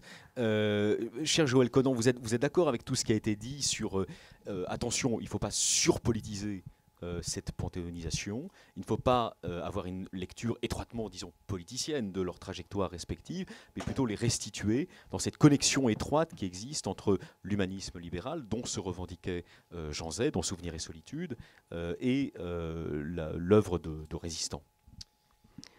Oui, je crois qu'il est extrêmement important de parler de l'humanité de Germaine Tillon. C'est vraiment c'est le fondement de son éducation aussi, de sa famille. Son père était juge de paix et sa mère écrivait les guides bleus qui étaient publiés chez Hachette. Donc ce sont des gens qui voyageaient beaucoup, qui initiaient beaucoup leurs filles au monde et toujours à l'humain. Et comme ce père décède tôt en 1925, Germaine a 18 ans à ce moment-là, rapidement elle voyage avec sa sœur Françoise qui a 2 ans de moins qu'elle, et elle parcourt les pays d'Europe afin que Émilie puisse continuer à travailler à cette nouvelle collection des guides bleus sur les pays d'Europe. Et donc, là encore, elle voit beaucoup de monde, elle croise, et parallèlement, elle fait des études, mais elle fait des études diverses. Elle fait des études d'histoire de l'art, donc d'ethnologie, enfin, elle s'intéresse à de nombreux sujets, et elle mettrait un certain temps finalement à véritablement se sentir ethnologue et à se consacrer totalement à ce sujet. Lorsqu'elle arrivera à Ravensbrück, elle se comporte d'emblée en ethnologue. C'est ça qui est intéressant. Elle le dira d'ailleurs, il y a une phrase tout à fait intéressante, parce qu'elle dit « Comprendre un système, même un système qui vous écrase, c'est faire usage de la raison, c'est une force et un besoin ». Et à partir de là, elle aidera aussi beaucoup ses co-détenus, car elle leur expliquera ce qui se passe. Elle va travailler sur le fond de cet aspect des choses. Et elle va d'ailleurs continuer à écrire. Elle a commencé sa thèse en prison, à Fresnes, à la Santé. Elle continue à travailler lorsqu'elle est à Ravensbrück. Et malheureusement, tout cela disparaîtra dans le camp. Elle devra se remettre au travail ensuite. Et d'ailleurs, elle soutiendra sa thèse très tard, en 1939. Donc, tout ceci est assez passionnant, car véritablement, au-delà des aspects politiques qui ont été abordés tout à l'heure, je crois que vraiment c'est l'humain qui compte. Elle s'engage immédiatement, dès juin 1940 en effet, et son premier souci est de se consacrer aux familles juives et aussi aux soldats d'Afrique du Nord. Elle essaye de les faire évader avec le réseau du Musée de l'Homme. Et donc, c'est vraiment une femme qui a ce souci permanent de l'autre. Alors, Joël, dites-le nous. Hein. J'imagine que vous avez eu l'occasion de la rencontrer à de nombreuses reprises. Vous n'êtes pas allé la visiter dans sa maison de Saint-Mandé? Vous, oui, vous y êtes allé, Catherine. Alors, racontez-nous. Rien, plusieurs fois, c'était une femme impressionnante de simplicité et qui portait en elle des traces de cette vie qu'elle avait menée selon ses critères moraux. Et oui, je pense que c'est une des personnalités qui m'a le plus impressionnée. Je savais qu'elle avait travaillé au sein du musée, qu'elle avait travaillé au ministère, donc tout ça faisait qu'elle était très émouvante. C'était très émouvant pour moi de la voir. Oui. Merci beaucoup. André, peut-être encore un mot. Vous ne l'avez jamais rencontré, hein, mais vous l'admirez depuis longtemps. Je ne l'ai jamais rencontrée, mais simplement, lorsqu'elle est morte en 2008, notre première démarche a été de baptiser la bibliothèque de Saint-Maur de son nom. C'est-à-dire qu'aujourd'hui, c'est la médiathèque Germaine Tillion. Et pourquoi ? Parce qu'elle était très attachée à cette ville, même si elle n'y a pas vécu pour la moitié de sa vie. Elle y était très attachée à cette ville. Et c'est là où se trouve la bibliothèque qu'elle a fait ses études quand elle est arrivée à Saint-Maur. Parce qu'elle est née en Haute-Loire. Elle n'est pas née à Saint-Maur. Elle est née à Allègre. Mais elle est arrivée à Saint-Maur en 1922. Elle y a vécu. Elle a suivi ses études jusqu'en 1927, puis elle y a vécu au moins jusqu'en 1950, mis à part évidemment sa déportation. Tout cela fait qu'il y a chez elle, si vous voulez, une implantation dans le sol même. Je crois que c'est ça qui est important. Et c'est pour ça qu'il faut aussi rattacher Germaine Tillion à sa mère, Émilie Tillion. Les deux vont ensemble, les deux militent ensemble. Et si l'une disparaît tragiquement en mars 1945, l'autre a pour but de sauver l'héritage, c'est-à-dire de montrer ce que sa mère et tous les résistants ont pu faire, c'est-à-dire que de sauver en somme cet héritage de la résistance qui est fondamental, parce que c'est justement l'héritage de la résistance qui incarne les véritables valeurs de la France dont je parlais tout à l'heure. Et j'en profite, j'aurais dû d'ailleurs le dire en introduction, que vous, parmi vos multiples casquettes d'historien prolifique, vous en avez une qui est celle d'historien local. Vous faites aussi de l'histoire locale et vous avez signé dans la collection Découverte Gallimard un livre absolument passionnant. Vous avez co-signé d'ailleurs avec Joël Conan, qui est avec nous ce matin, sur l'histoire de Saint-Maur des Fossés. Dans les années 20, c'était vraiment la campagne, hein, Saint-Maur. C'était les guinguettes, c'était la campagne, c'est les bords de Marne. Hein. Oui, si vous voulez. Bon, hein, voilà. on peut dire ça comme ça. Mais enfin, disons que c'était quand même déjà une ville qui ne manquait pas d'importance. Et c'est pas moi qui vais sous-estimer l'importance de Saint-Maur. Ah non, surtout pas. Mais non, mais il est de fait que Saint-Maur est une ville qui est entourée par la Marne, dans la boucle de la Marne, et qui est toute proche de Paris, mais qui n'a pas la célébrité de Neuilly, qui n'a pas la célébrité de Versailles, mais qui est malgré tout une ville attachante. Et c'est pour cela que je crois qu'il est important de montrer les liens qui rattachent Germaine et Émilie Tillion à la terre, c'est-à-dire à Saint-Maur. Oui, mais pour faire une blague, et vous me la pardonnerez, Saint-Maur, c'est aussi bien que Neuilly, mais il n'y a pas Sarkozy. Voilà, donc... Non, mais J'ajouterais hors micro qu'il y a le même taux de logements sociaux. Merci beaucoup. Ça n'est pas tout à fait la conclusion. On va passer la parole à Cécile Vasse, qui a entendu les témoignages de nos amis Joël Conan et André Caspi, témoignages passionnants sur Germaine Tillon. Est-ce qu'on peut rajouter quelques mots peut-être pour associer à ces hommages que nous avons rendus, tous les 6, associer Pierre Brossolette? On n'en a presque pas dit un mot, ça serait bien qu'on l'évoque avant de passer aux questions du public qui, j'imagine, seront importantes. Alors effectivement, pour Pierre Brossolette, je suis un petit peu comment dire, je connais moins Pierre Brossolette. Il y avait quand même un lien de Pierre Brossolette, c'est qu'il faisait aussi partie de ce que Julien Blanc, l'historien Julien Blanc appelle la nébuleuse autour du musée de l'Homme. Pierre Brossolette en faisait partie également, même s'ils ne se côtoyaient pas, ils ne se connaissaient pas. Julien Blanc, d'ailleurs, on l'a invité, mais il ne pouvait pas se rendre à Paris aujourd'hui. Donc voilà, je sais qu'il était par la pensée avec nous ce matin. Voilà, bon, on se connaît très bien, on est de la même génération d'historiens. Et pour revenir à Émilie Tillon, justement, pour dire l'importance d'Émilie Tillon dans ce groupe de femmes déportées, Germaine Tillon, Geneviève de Gaulle, Anis Postel-Vinet, etc., ont fondé dès la Libération une association, l'association des déportés et internés de la Résistance, l'ADIR, dont l'Assemblée générale se réunissait tous les 2 mars, en hommage précisément à Émilie Tillon. Et sans vouloir faire de la psychologie de bazar, mais il me semble que l'obstination de Germaine Tillon, de Geneviève de Gaulle, de toutes ses amies, en fait, d'établir la vérité et de vouloir que la justice soit faite sur la question des camps de concentration, et en particulier le jugement des responsables de Ravensbrück, je crois que la place d'Émilie Tillon est essentielle, et son assassinat à Ravensbrück est un des moteurs essentiels, à mon sens, un des moteurs importants de cette volonté de comprendre en fait le mécanisme du système de Ravensbrück.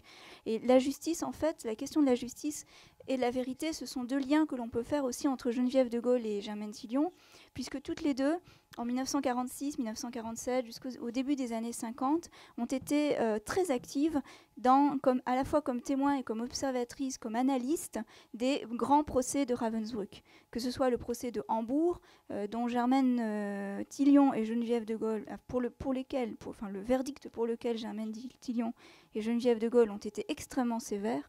Geneviève de Gaulle a écrit un livre qui s'appelle L'Allemagne jugée par Ravensbrück, qui est un livre très très sévère. Ce sont 2 femmes qui ont en fait toute leur vie voulu absolument parler de la justice et de la vérité. Et pour Geneviève de Gaulle, par exemple, elle a été aussi témoin au procès de Klaus Barbie. Et elles ont été également très actives dans la lutte contre le négationnisme. Donc ça, c'est vraiment le lien. Et là, on le retrouve jusqu'au début des années 90. Ce sont des valeurs en fait qui les animent depuis 1945, depuis en gros 1945 jusqu'à la fin de leur vie. Merci beaucoup Cécile Vaste. On va poursuivre la discussion avec nos amis dans un instant. Et vous vouliez, chère Catherine, peut-être... Oui, simplement, il a été évoqué tout à l'heure les passages de Souvenirs et solitude qui consacrent simplement cette solitude précisément déconnectée du moment et de la situation. Un acteur qui s'appelle Benoît Giros a fait une lecture qui sera donnée au Panthéon, je pense après la cérémonie du 27 mai, qui s'appelle Le Jardin secret. Donc si vous avez envie d'entendre ces textes qui sont vraiment magnifiques, voilà, vous savez que c'est sous ce titre qu'il fait cette lecture. Et puisque Catherine n'en parlera pas, mais je signale que Catherine et Hélène sont à l'origine, je parle sur Hélène Moucharzet, Hélène Moucharzet, sa petite sœur, voilà. du CERCIL, qui est un centre d'études. Hélène, c'est principalement Hélène, mais enfin Catherine en est, d'un centre d'études et de recherche sur les camps d'internement du Loiret. Et qui est à Orléans aussi. C'est-à-dire ces fameux camps qui ont ressurgi en palimpseste, c'est-à-dire que vous aviez des camps d'internement qui n'étaient pas des camps d'extermination, qui étaient des camps de concentration au sens typologique du terme, mais français, qui préparaient les déportations. Et en particulier, Pithiviers, Beaune-la-Rolande, le Loiret, eh bien, c'est Hélène, la sœur de Catherine, qui est à l'origine de cette association très active. Donc je trouve que c'est un bel exemple de travail sur la mémoire. Et on aurait dû d'ailleurs les signaler, je ne l'ai pas fait, je suis désolé. Dans le feu de la présentation, Pierre Brossolette, Geneviève de Gaulle-Antonios, Germaine Tillon et Jean Zay au Panthéon. C'est chez Textuel avec une introduction de Mona Ozouf. Et par ailleurs aussi la monographie de François Marlin consacré à votre père, Jean Zay, un républicain, s'il en est, républicain s'il en est, ça c'est évident. Et c'était donc aux éditions, que je ne me trompe pas, aux éditions Infimes. Voilà, c'est ça. Parmi tous les livres que l'on peut citer, alors par ailleurs, il y a bien sûr la biographie d'Olivier Loubès, celle de Roger Carucci, qui est intéressante aussi, hein, le sénateur et historien Roger Carucci. On va passer tout de suite aux questions. Je pense qu'il y en a beaucoup et nous avons 25 minutes. 25 minutes pour toutes vos questions, chers amis. N'hésitez pas à vous manifester. Oui, bonjour. Bonjour. Merci beaucoup pour ce partage. Merci pour ce voyage dans un temps qui n'est pas si lointain. Moi, je regretterais un petit peu pour Germaine Tillon qu'on n'ait pas parlé de son humanisme, enfin de cette recherche de justice et de vérité en Algérie. Parce qu'elle a fait quand même un formidable travail en Algérie, notamment en Kabylie, où non seulement en tant qu'ethnologue, mais aussi en tant qu'assistante, si je peux dire, entre guillemets, assistante sociale, tout ce travail de fond qu'elle a fait en Algérie pendant des années, des années. Donc, je crois quand même que ça valait le coup aussi de mettre la lumière là-dessus. Et je voudrais juste dire, par rapport à Catherine, donc, désolée, mais c'est peut-être les trucs de bas étage à Wikipédia, mais on a, par exemple, le drapeau, le texte du drapeau, mais on a juste la fin, le truc le plus mauvais. Et ce serait peut-être intéressant de pouvoir compléter donc, ce qu'on dit avec donc, le texte entier. Et je voudrais aussi demander à Catherine, est-ce que par rapport au travail qu'a fait Najat Belkacem-Vallot, je crois qu'elle a fait son mémoire sur Jean Zay, et donc est-ce qu'elle a lu, qu'est-ce qu'elle en pense? Merci beaucoup. Écoutez, elle nous a invités à aller revoir le bureau de notre père au ministère de l'Éducation nationale, que j'avais déjà revu une fois. Elle a fait revenir le bureau qu'avait mon père, qui était de Pasco, qui était un créateur de l'époque. Oui, elle a lu Souvenirs et solitude. Ça, c'est évident. Et elle en a une connaissance très précise. Elle l'a prouvé. Donc, je pense qu'elle peut y trouver une inspiration. Maintenant, les temps ne sont plus les mêmes et les décisions qu'elle prend sont les siennes. Mais la source est certainement dans cette lecture. Je le pense, en tout cas, je le souhaite. En ce qui concerne Germaine Tillon et l'Algérie, c'est évidemment fondamental. Et ça la rattache alors au Front populaire par le nom de Paul Rivet, donc le fondateur du Musée de l'Homme, qui est une institution qui existait antérieurement mais qui est complètement réformée par le Front populaire. D'ailleurs, j'avais cité dans ma thèse la cérémonie d'ouverture du Musée de l'Homme. Germaine Tillon était là, Paul Rivet était là, Jacques Soustel était là, c'est-à-dire ces anthropologues, comme on disait à l'époque ethnologues, effectivement, qui croient, il faut quand même penser qu'on est en 1938. Et la cérémonie d'ouverture du Musée de l'Homme, donc dans 2 ans, ce sera le réseau du Musée de l'Homme, c'est une farandole, avec une musique de Darius Milhaud, entre autres, une farandole autour du globe terrestre. On est en 1938. Vous voyez le décalage entre la pensée humaniste et la réalité tragique de 1938. Et la très belle image, c'est que la Renéo, qui a servi pour diffuser les premiers tracts du réseau du Musée de l'Homme, donc du premier réseau, c'était la Renéo du Front populaire, du CVIA, du Comité de vigilance des intellectuels antifascistes, dont Paul Rivet était un des animateurs, et qui était devenu obsolète. C'est une belle image pour Alexis. C'était une Renéo qui était devenue obsolète en 38-39 parce que le Front populaire avait éclaté, etc. Cette Renéo était remisée à la cave au Musée de l'Homme, et c'est elle qui est ressortie en 40 pour le réseau. C'est quand même une très belle image de continuité.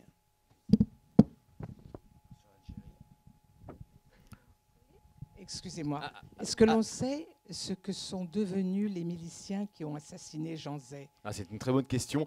Ils étaient 3, je crois, c'est ça. Ils se sont fait passer pour des résistants. Catherine, allez-y. Non, mais si vous voulez, Devel a été jugé. Il a été condamné à la prison à perpétuité. Mais il a été libéré 2 ans après. Il faut savoir que le procès n'a eu lieu qu'en 1953. Après toute une série de développements incroyables, et il a été libéré. Après, on a perdu sa trace. Cordier a été, je crois, les 2 autres ont disparu, mais on ne sait pas ce qu'ils sont devenus, non. C'est Devel qui a été jugé, en tout cas. Il faut préciser, pour ajouter au caractère absolument tragique de tout ça, et la difficulté du travail du deuil, c'est que le corps de Jean Zay n'a été découvert par hasard qu'en 1946 et il n'a été identifié qu'en 1948, en 2 temps. C'est quand même, il a aussi une image très très forte, puisque la volonté des assassins, c'était qu'on fasse disparaître toute trace du corps. J'entre pas dans le détail, mais... Enfin, le transfert au Panthéon fait qu'il y a véritablement transfert du corps de notre père, et que ce travail de deuil, comme le dit Pascal, impossible à faire, peut-être partir de ce transfert qui fait que nous sommes retournés à la date de l'assassinat avec le travail qui a été fait depuis. Joël Conan va répondre sur l'action de Germaine Tillion en Algérie. Elle fait de très nombreux voyages dans les Aurès. C'est vraiment le cœur de son activité d'ethnologue. Et vraiment, elle accorde une très grande importance à cette population. Elle apprendra la langue berbère. Et ensuite, lorsqu'elle sera en France, et notamment dès le début de la guerre, c'est vers ces soldats coloniaux qu'ira tout son intérêt. Avec Émilie, sa mère, elle les cache dans leur maison de Saint-Maur. Elle leur fournit des faux papiers. Elle fait en sorte de les faire évacuer en zone sud. Et vraiment, elle a un attachement extrêmement profond pour toutes ces personnes. Et je crois que c'est vraiment très important de le souligner, parce que même si c'est effectivement une ethnologue, donc c'est son activité intellectuelle, mais en fait, ce qui est vraiment important pour elle, ce sont les personnes en tant que telles. Oui, son regard ethnologique se prolonge justement dans une attention aux singularités, aux visages, aux cas individuels, ce qui en fait, disons, un savant d'un genre particulier. Elle n'est pas prisonnière, disons, de l'éthique de conviction, voilà, hein, pour parler avec les termes de Max Weber. Cécile Vast, oui, sur cette singularité justement du regard ethnologique de Germaine Tillion. Oui, et sur l'Algérie, en fait, ce qui est très intéressant, c'est elle rentre d'une mission. Elle a passé 2 missions entre 1934 et 1940 dans les Aurès. Elle rentre, et quand elle revient en 1954 en Algérie, elle découvre en fait une société qui a complètement changé. Elle le dit très clairement. Elle parle c'est elle qui a inventé cette notion-là de clochardisation de la société, la paysannerie algérienne, qui est envoyée en fait, avec cette urbanisation croissante finalement de l'Algérie. Et en 1957, elle publie un petit livre qui s'appelle L'Algérie en 1957, où elle dénonce évidemment cette clochardisation. Et c'est aussi ça qui est très important. Son regard ethnologique est transformé, et elle l'explique très bien, qu'il y a une transformation profonde et qui déstructure complètement les sociétés traditionnelles et leur forme de sécurité, en fait, puisque la ville désécurise complètement les traditions des Aurès. Voilà. Merci beaucoup, Cécile. Un mot, non, Pascal, vous vouliez... Non. Non. Alors, on va passer à d'autres questions. Il nous reste un peu plus d'un quart d'heure.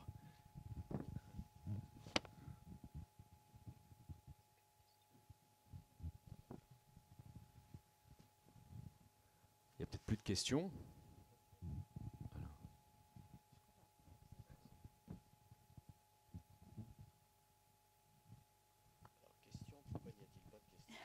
Il n'y a plus de questions?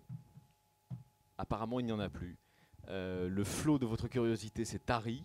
Donc, on peut peut-être vous demander, puisqu'on a évoqué, c'était le point de départ, vous demander quelques détails sur la cérémonie elle-même, parce qu'elle est intéressante aussi d'un point de vue politique. Il y avait tout un article d'ailleurs dans l'Express qui motive, disons, les raisons pour lesquelles François Hollande a prévu une dramaturgie particulière, etc. Est-ce qu'il y a quelque chose à dire pour l'historien, témoin engagé, spectateur engagé de son époque, sur la dramaturgie qu'a imaginé le président de la République? Les peuples ont autant besoin de symboles que de pain. Hein. Donc les panthéonisations, c'est effectivement la marque française, à tel point que d'autres pays ont ensuite dupliqué un petit peu. Ceux d'entre vous qui ont un rapport privilégié avec le Portugal savent qu'à Lisbonne, il y a une église qui a été également transformée en panthéon. Mais je pense qu'il faut resituer cette panthéonisation dans l'histoire des différentes panthéonisations. Quand on pense à celle de Jean Moulin, qui a relancé la dynamique, mais on a toujours continué à panthéoniser. Simplement, qui sait que Louis Braille, par exemple, est au Panthéon? Voilà. Alors, je t'interromps juste un instant, Pascal. Justement, vous allez tous commenter ça. Dans l'Express, donc il y a dans Marianne, on a mis un focus sur Jean Zay. Dans l'Express, la même semaine, il y a un papier plus politique sur François Hollande et les panthéonisations. Et Olivier Lenaire, donc, qui a écrit un petit livre sur les panthéonisations, écrit que cette visite, qu'à l'Élysée, les conseillers de François Hollande ne cachent pas que le président se prépare avec le plus grand soin à cette fameuse date du 27 mai. Et c'est lui qui tranche personnellement chaque détail, comme la présence ou non de drapeaux sur les cercueils, l'ordre d'entrée des 10 cercueils dans la nécropole, l'emplacement de chacun au sein du caveau, que lui-même a choisi et imposé aux familles. Sans parler donc, alors après on va le commenter, des 2 virées chez Ernest Pignon-Ernest, puisque c'est lui qui a été chargé par le président de la République du décor. Oui, mais il faut préciser que justement, pour un professeur de droit constitutionnel qui voudrait expliquer la différence entre les institutions de la Ve République et celles qui ont précédé, sous la 3e et la 4e, c'était le Parlement qui décidait des panthéonisations. Depuis 1958, c'est le président de la République. Donc c'est assez significatif. Alors c'est vrai que les présidents de la République sont plus ou moins conseillers, etc. On voit bien que dans le cas de la panthéonisation de Jean Moulin, André Malraux va jouer un grand rôle. Mais c'est très intéressant de repérer la logique des panthéonisations. Pour simplifier, pour le premier centenaire de la Révolution française, en 1889, on met en avant, c'est vrai, la République. Mais en 1939, au moment du 150e, on renonce finalement à une panthéonisation, mais c'est la nation. Et en 1989, vous vous rappelez peut-être, il y a eu aussi des panthéonisations, c'est clairement les droits de l'homme. Donc c'est très significatif à chaque fois de l'état d'esprit, alors des pouvoirs publics, peut-être aussi d'une partie de la société, que de repérer l'évolution de nos panthéonisations. Il y a eu tout un débat sur la présence d'Alexandre Dumas. Est-ce qu'il fallait panthéoniser en quelque sorte un grand écrivain? Et le Monde à l'époque, Plenel, avait titré le métissage au Panthéon. Alors, par exemple, Alexandre Dumas, on pouvait discuter la décision qui est due, dans mes souvenirs, à Jacques Chirac, parce qu'on pouvait dire, bon, c'est l'audimat, c'est-à-dire on prend un écrivain célèbre. À quoi, moi, très significativement, les médias répondaient à l'époque, on panthéonise un mulâtre, en tout cas un carteron. Et ça, c'est frappant, parce que c'est comme pour Pouchkine, quand vous dites à un patriote russe qui admire Pouchkine, que Pouchkine était aussi mulâtre, là, ça fait un peu désordre. Je ne sais pas ce qu'en pense M. Poutine actuellement. Mais le côté mulâtre de Dumas, qui était plutôt mis de côté, ou alors c'était ses adversaires au XVIIIe siècle qui disaient « Regardez ce nègre mal blanchi », est devenu la raison principale pour Chirac. Oui, c'est très typique de notre époque. Pour Chirac et Villepin, non, parce mais, qu'on soupçonne beaucoup Villepin d'avoir... Ça me paraît normal, c'est-à-dire que la société a toujours raison. Donc la société va digérer, par exemple, la présence effectivement de la parité entre 2 femmes et 2 hommes. Il avait été question de mettre 4 femmes à un certain moment. Il y avait un concours, Olympe de Gouges, etc. Et je signale qu'il y a pas mal de gens qui ne sont pas présents au Panthéon parce que les familles s'y opposent. Les familles s'y opposent. Il y a eu une querelle au sein des 2 enfants Albert Camus, sinon ça fait longtemps qu'Albert Camus aurait été au Panthéon. George Sand était évidente. Alors, c'est pas la peine de dire, mais il n'y a pas Georges Sand. C'est que les gens de l'Indre se sont refusés en disant « Elle est chez nous, la bonne dame de Nohant ne quittera pas ». Et aujourd'hui, c'est intéressant, une partie de la société civile freine. Freine. Et dans le cas de Geneviève Antonios de Gaulle, c'est la... Et alors, si on fait, Pascal, avant que André te réponde, enfin nous réponde et donne son analyse, sa vision... Oui, voilà, non, mais si on fait un décryptage, disons, plus politique, là on a fait un hommage, disons, d'ordre plus philosophique et historique à ces 4 figures, mais si on fait un décryptage un instant un peu plus politique, des motivations politiques de François Hollande, est-ce que vous diriez qu'il veut inscrire l'esprit de la résistance au cœur de son quinquennat? On pourrait pas dire ça comme ça. Disons les valeurs de la République, comme quand même à la recherche d'un certain consensus, parce que les panthéonisations cherchent plutôt le consensus que le clivage, même si parfois il y a des manifestations de clivage. On l'imagine bien, autour de Jaurès par exemple, c'était quand même plutôt consensuel. Et moi j'étais présent au moment où François Hollande solennellement a annoncé ces panthéonisations, c'était dans le cadre d'un hommage au groupe Manouchian.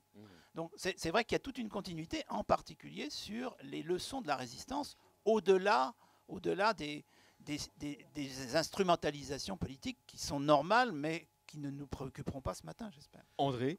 Je voudrais simplement, non pas répondre à Pascal Horry, mais compléter sa réponse. Au fond, tout ce qu'il vient de dire montre que la décision d'un transfert au Panthéon est essentiellement politique. Et la meilleure preuve, c'est qu'on oublie parfois que certains qui ont été transférés au Panthéon ont aussi été écartés du Panthéon. Il y a des sorties du Panthéon. Je vais vous en donner 3 exemples qui sont anciens, bien entendu, mais qui sont quand même marquants.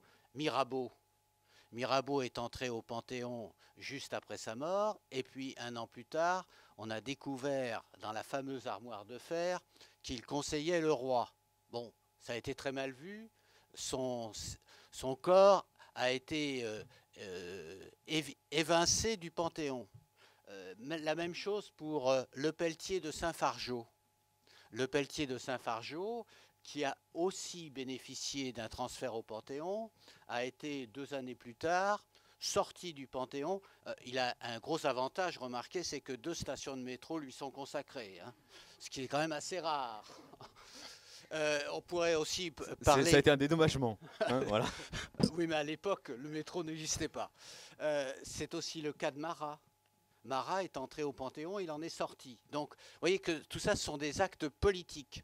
Et je crois que politiquement, c'est bien la première fois que l'on décide que 4 personnalités en même temps entreront au Panthéon. D'habitude, c'est une seule personnalité.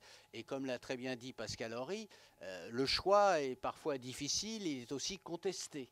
D'ailleurs, tous les choix sont contestés pratiquement. Mais alors, André, vous qui avez un regard acéré d'historien, mais aussi d'homme engagé dans la cité, est-ce que vous pensez qu'on peut faire aussi quelques minutes un décryptage plus politique des intentions du président de la République lorsqu'il choisit ces 4 hautes figures de la résistance? Est-ce qu'il y a au fond une intention personnelle vis-à-vis de son quinquennat? Est-ce qu'il veut inscrire ces 4 noms, j'allais dire, au frontispice de son action?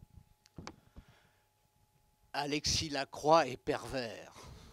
Non, ça je crois que c'est pas ma qualité première. Hein. Il est pervers parce qu'il veut... Il est malin mais pervers, non. Il veut à tout prix me pousser dans mes derniers retranchements. Non mais allez-y, c'est intéressant. Non, mais je crois qu'avant tout, ce que veut manifester François Hollande, c'est la force du président de la République, le rôle du président de la République. Et il est évident que le président de la République est un homme politique et que l'homme politique qui a été élu cherche aussi à être réélu. Voilà. Par conséquent, il y a une sorte d'opération, allez, je vais le dire, une sorte d'opération de communication qui est incontestable. Mais il a bien choisi. Mais ça, je ne lui reproche pas. Il a très bien choisi, puisqu'il a choisi 4 personnalités qui incarnent, je le répète, les valeurs de la France dans une période particulièrement difficile, une période qui est marquée par ces années sombres. Je pense que de ce point de vue-là, il peut faire consensus autour de lui. C'est ça le rôle d'un président. Et André, d'ailleurs, on peut le dire pour ceux à qui ça aurait échappé, mais il y a eu plusieurs photos, notamment dans les news magazines, je crois dans Paris Match, on l'avait vu, pendant l'été 2013, il lisait votre exemplaire de Souvenirs et Solitude, qui était posé sur sa table de travail en vacances. Donc c'est une passion ancienne déjà chez François Hollande. Hein. Alors, deux points complémentaires. En ce qui concerne François Hollande, il est vraisemblable que le modèle de François Mitterrand en 1980, quelques minutes, à peine quelques heures, enfin quelques minutes après sa prestation de serment, on est le jeudi, il a été élu le dimanche, prestation de serment le jeudi, va au Panthéon. Filmé par Serge Moati, bon, certains d'entre vous se rappellent. Donc je pense que ça a dû jouer dans la démarche. Donc c'est très intéressant de voir d'ailleurs un chef d'État de gauche, François Mitterrand, dont le premier acte est d'être en quelque sorte historiciste. C'est-à-dire que, contrairement à ce qu'on pourrait penser, la gauche est très historiciste. Elle aime les références historiques. Bon. La deuxième remarque, c'est qu'il y a eu en fait déjà des panthéonisations multiples. En 1889, je crois qu'il y en a eu 3. Dans mes souvenirs, il y a eu Marceau, la Tour d'Auvergne, etc. Donc on voit bien le côté plutôt militaire. Et en 1989, sous François Mitterrand, il y a eu plusieurs panthéonisations, Monge, Condorcet et l'abbé Grégoire. Or, pour bien montrer la difficulté d'éviter les instrumentalisations, c'est qu'il y avait un grand fauteuil vide à la panthéonisation de l'abbé Grégoire en 1989, c'est le fauteuil de Monseigneur Lustiger. Tout simplement parce que l'abbé Grégoire, prêtre, qui par son humanisme d'ailleurs a à l'égard des Juifs, sur la question du vandalisme, c'est lui qui a inventé le mot vandalisme, etc., est un homme important à tout point de vue, il avait fait quand même l'erreur d'accepter la constitution civile du clergé. Et sous Jean-Paul II encore, c'était tout à fait inadmissible, et Jean-Paul II a donné la consigne à Monseigneur Lustiger, qui bien sûr a obéi, de ne pas figurer à la panthéonisation d'un prêtre, parce qu'il y a un prêtre au Panthéon, et ce jour-là, l'archevêque de Paris était absent, parce que c'est impardonnable d'avoir voté la constitution civile du clergé. Donc c'est pour dire que l'actualité est récurrente. Oui, je crois aussi que ce qui marque beaucoup l'actualité, c'est le souvenir de l'entrée au Panthéon de Jean Moulin. Au fond, ça a été le grand renouveau de ces transferts au Panthéon. Et depuis lors, il est extrêmement difficile de faire un discours en hommage à celui qui entre au Panthéon, un discours qui soit à la hauteur de celui d'André Malraux. Alors, on n'est pas dans les secrets des alcôves de l'Élysée, mais on peut quand même deviner, on verra le 27, mais qu'il brainstorm beaucoup pour être un peu à l'égal de ce discours. Hein, oui. Mais on notera quand même qu'en 1964, ça n'est pas le général de Gaulle qui a fait le discours, mais c'est André Malraux. Donc ce n'était pas le président de la République. Et je crois que de ce point de vue-là, cela montre peut-être la différence. Merci beaucoup, cher André Caspi. C'est presque la conclusion. Je vous cède la parole, chère Catherine. Vous allez nous lire un extrait du témoignage de Jean Cassou, qui a été aussi un des collaborateurs de votre père. Deux personnes. Très rapidement, hein. Très rapidement. Oui.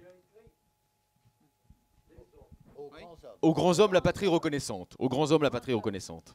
Oui, mais ces grands hommes... Pascal aussi, et ensuite Catherine. si vous avez fait du latin, puisqu'on parle beaucoup du latin en ce moment, c'est la différence entre homo et vir. C'est-à-dire c'est homme au sens d'êtres humains. Bien entendu, au 19e siècle, où les femmes n'ont pas le droit de vote, etc., je pense que beaucoup d'hommes traduisaient ça en termes de sexe masculin. Mais je rappelle qu'en français, ce qui n'est pas le cas dans d'autres langues, homme est ambigu. Et il y a eu une polémique présentée par effectivement un certain nombre de personnalités féministes en disant il faut débaptiser, si j'ose dire, le fronton et ajouter femme. La réponse a été de dire qu'il faut interpréter homme au sens d'êtres humains. Merci beaucoup. Catherine Martin-Zé nous fait une lecture d'un témoignage, non, après, d'un extrait, je suis désolé, hein, de Jean Cassou, qu'elle veut lire depuis tout à l'heure, et on verra si on a le temps pour une question encore. Je suis désolé. Hein. C'est un texte qu'a écrit Jean Cassou au moment de la première publication de Souvenirs et Solitude, donc en 1945. En 1945. C'est mieux là ? Je vois Jean Zay tel que nous l'avons connu, séduisant, libre, spirituel, impatient d'action, porté en avant par sa jeunesse, son ardeur, sa confiance, puis brusquement plongé dans ce labyrinthe que j'ai parcouru moi-même et dont le terme est inconnu, qui se déroule hors du temps, et cette insondable solitude dont il décrit les effets et les étapes avec une si tranquille et pleine clairvoyance. Il se dépouille et le meilleur de lui apparaît, le meilleur non seulement de l'homme, qui est si émouvant, mais aussi du politique et du citoyen. À cet éclairage-là, on comprend. On se comprend soi-même et on comprend ce qui a été et ce qui doit être. Ce sont les autres qui ne comprennent pas, les bourreaux, les menteurs, les assassins, ceux qui détiennent les prisonniers et les tuent, ceux qui croient gouverner le monde alors que le monde, entre leurs mains, se fait conscience, expérience, espoir et révolte. Pendant 4 ans, la France a été en prison. De quelle force elle a dû s'y accroître, avec quel formidable sentiment d'évidence elle a dû s'y sentir et s'y retrouver elle-même, une France républicaine comme la République, française comme la France. Non. Les bourreaux, les tueurs, les traîtres ne peuvent pas savoir. Ils n'ont jamais été, même au temps de leur triomphe, que dans les ténèbres de leurs crimes et de leur ordure. Ils ne peuvent pas imaginer la lumière et la volonté que nous communiquent nos morts. Jean Cassou. Merci infiniment, merci du fond du cœur, chère Catherine Martin-Zé, pour ces témoignages, ces lectures, vos exposés absolument passionnants à tous les 5. Il nous reste vraiment 3 minutes. Pascal, un mot, vraiment un tweet, hein, je suis désolé. Hein. C'était sur Jean Cassou. Et on va essayer de donner satisfaction à la dame qui levait la main pour qu'elle pose une turbo-question. Hein. Vas-y Pascal, et ensuite la question de la dame. Une note en bas de page au texte de Jean Cassou, parce que peut-être que le nom ne dit plus grand-chose à certains. Jean Cassou était au cabinet de Jean Zay, mais là, le Jean Cassou qui écrit, c'est le commissaire de la République de 1944, et c'est l'homme qui a écrit de façon mnémotechnique, puisqu'on parlait 33 sonnets écrits au secret. Donc, quand composé au secret. Donc, quand il parle de ça, eh bien, il parle de lui-même, poète, puisque Jean Cassou était aussi poète. Merci beaucoup, Pascal. Madame, vous avez le mot de la fin quasiment. Hein.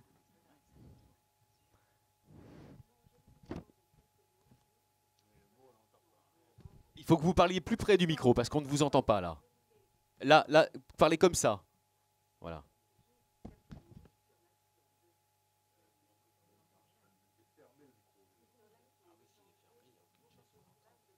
Ah oui, absolument. Merci beaucoup. On va finir par cette note très actuelle aussi. Jean Zay, vous le soulignez à juste titre, a projeté l'invention du Festival de Cannes. Il n'a pas pu se tenir en 1939, bien sûr, mais c'est lui qui en était l'instigateur. Peut-être Catherine sur ce sujet, et on finira comme ça sur une note cinématographique. Simplement, vous pouvez entendre comment s'est fait ce festival de Cannes, parce qu'il y a une émission de radio qu'on peut entendre, qu'on entend parfois, en janvier 1939, où un journaliste questionne Jean Zay sur ce festival de Cannes, qu'il a déjà imaginé dans sa tête et qui sera organisé pour avoir lieu le 1er septembre 1939, mais la guerre éclate et les artistes repartent aux États-Unis, mais tout était prêt, y compris la grandeur de ce festival en France et au-delà. Ah oui, faut préciser la signification politique du Festival de Cannes de 1939. C'est une décision commune à la France et aux démocraties libérales, en particulier les États-Unis et le Royaume-Uni, face à l'instrumentalisation fasciste au sens strict du terme par Mussolini de ce qui était le seul grand festival international de cinéma jusque-là, qui était la Mostra de Venise. La Mostra de Venise était en train de tourner à une manifestation pro-fasciste. Les prix allaient à des films de Leni Riefenstahl, etc. Donc, un certain nombre d'hommes politiques ont considéré que c'était assez, et la France a pris la tête en 1938. Et Jean Zay a confié le dossier à un responsable de l'Association française d'action artistique. Et il a été décidé de créer ce festival, qui est donc un festival antifasciste. À l'heure actuelle, Thierry Frémaux, par exemple, qui était mon étudiant jadis, est très content de rappeler que son festival est d'origine antifasciste. Et pour être cohérent, il faut préciser que Jean Zay avait lancé aussi la formule, qui a encore moins pu aboutir, d'un Salzbourg français. Un Salzbourg français. Oui, ouais. puisque l'Autriche était désormais soumise à Hitler, que les musiciens juifs n'avaient plus le droit de jouer, etc., à Salzbourg. Et il était question de créer, c'est pas à Saint-Maur, mais il était question de créer ce Salzbourg français à Saint-Germain-en-Laye, ville natale de Claude Debussy. Donc, Merci. La cohérence est là. Merci. Et je précise Ouais. quand même que le festival a duré quelques heures, il y a quand même eu une première projection, et qu'il est question actuellement de reconstituer le programme du festival de 1939, où les Français auraient découvert par exemple le Magicien d'Oz. Voilà, et l'on se surprend bien sûr à avoir un peu la nostalgie aussi de ces grands ministres de la culture, hein, dont Jean Zay a été incontestablement une des figures, parce qu'il avait une idée par minute, hein, comme on le dit vulgairement. Voilà, c'est quelqu'un qui inventait des institutions muséales, qui prenait des initiatives, qui savait véritablement démocratiser la culture, mais sans démagogie. Hein, sans flatter, disons, les bas instincts et sans s'indexer forcément sur les programmes de TF1 ou de M6 qui n'existaient pas par définition. Merci beaucoup à tous, en tout cas, de votre participation. Merci à nos invités, à nos conférenciers, de leurs témoignages, de leurs analyses, de leurs regards, de leurs réactions et parfois aussi de leur vitupération, peut-être contre certaines de mes questions. Merci Joël Conan, merci André Caspi, merci beaucoup, chère Catherine Martin-Zay, d'être venue d'Orléans, hein, pour nous parler de votre père notamment, et puis plus largement de la mémoire de la résistance et de son inscription dans notre actualité politique et idéologique. Merci beaucoup, cher Pascal Horry. Merci, chère Cécile Vasse. Vous pouvez retrouver l'intégralité de ce séminaire, y compris avec les petits couacs là sur les questions, sur www.laregledujeu.org. Merci à tous. La semaine prochaine, on se retrouvera sur une question qui finalement n'est pas sans lien, qui est la question de l'esprit du 11 janvier, cher à notre Premier ministre, et ceux qui aujourd'hui le contestent. Ça sera un séminaire exceptionnel avec Caroline Fourest. Merci à tous.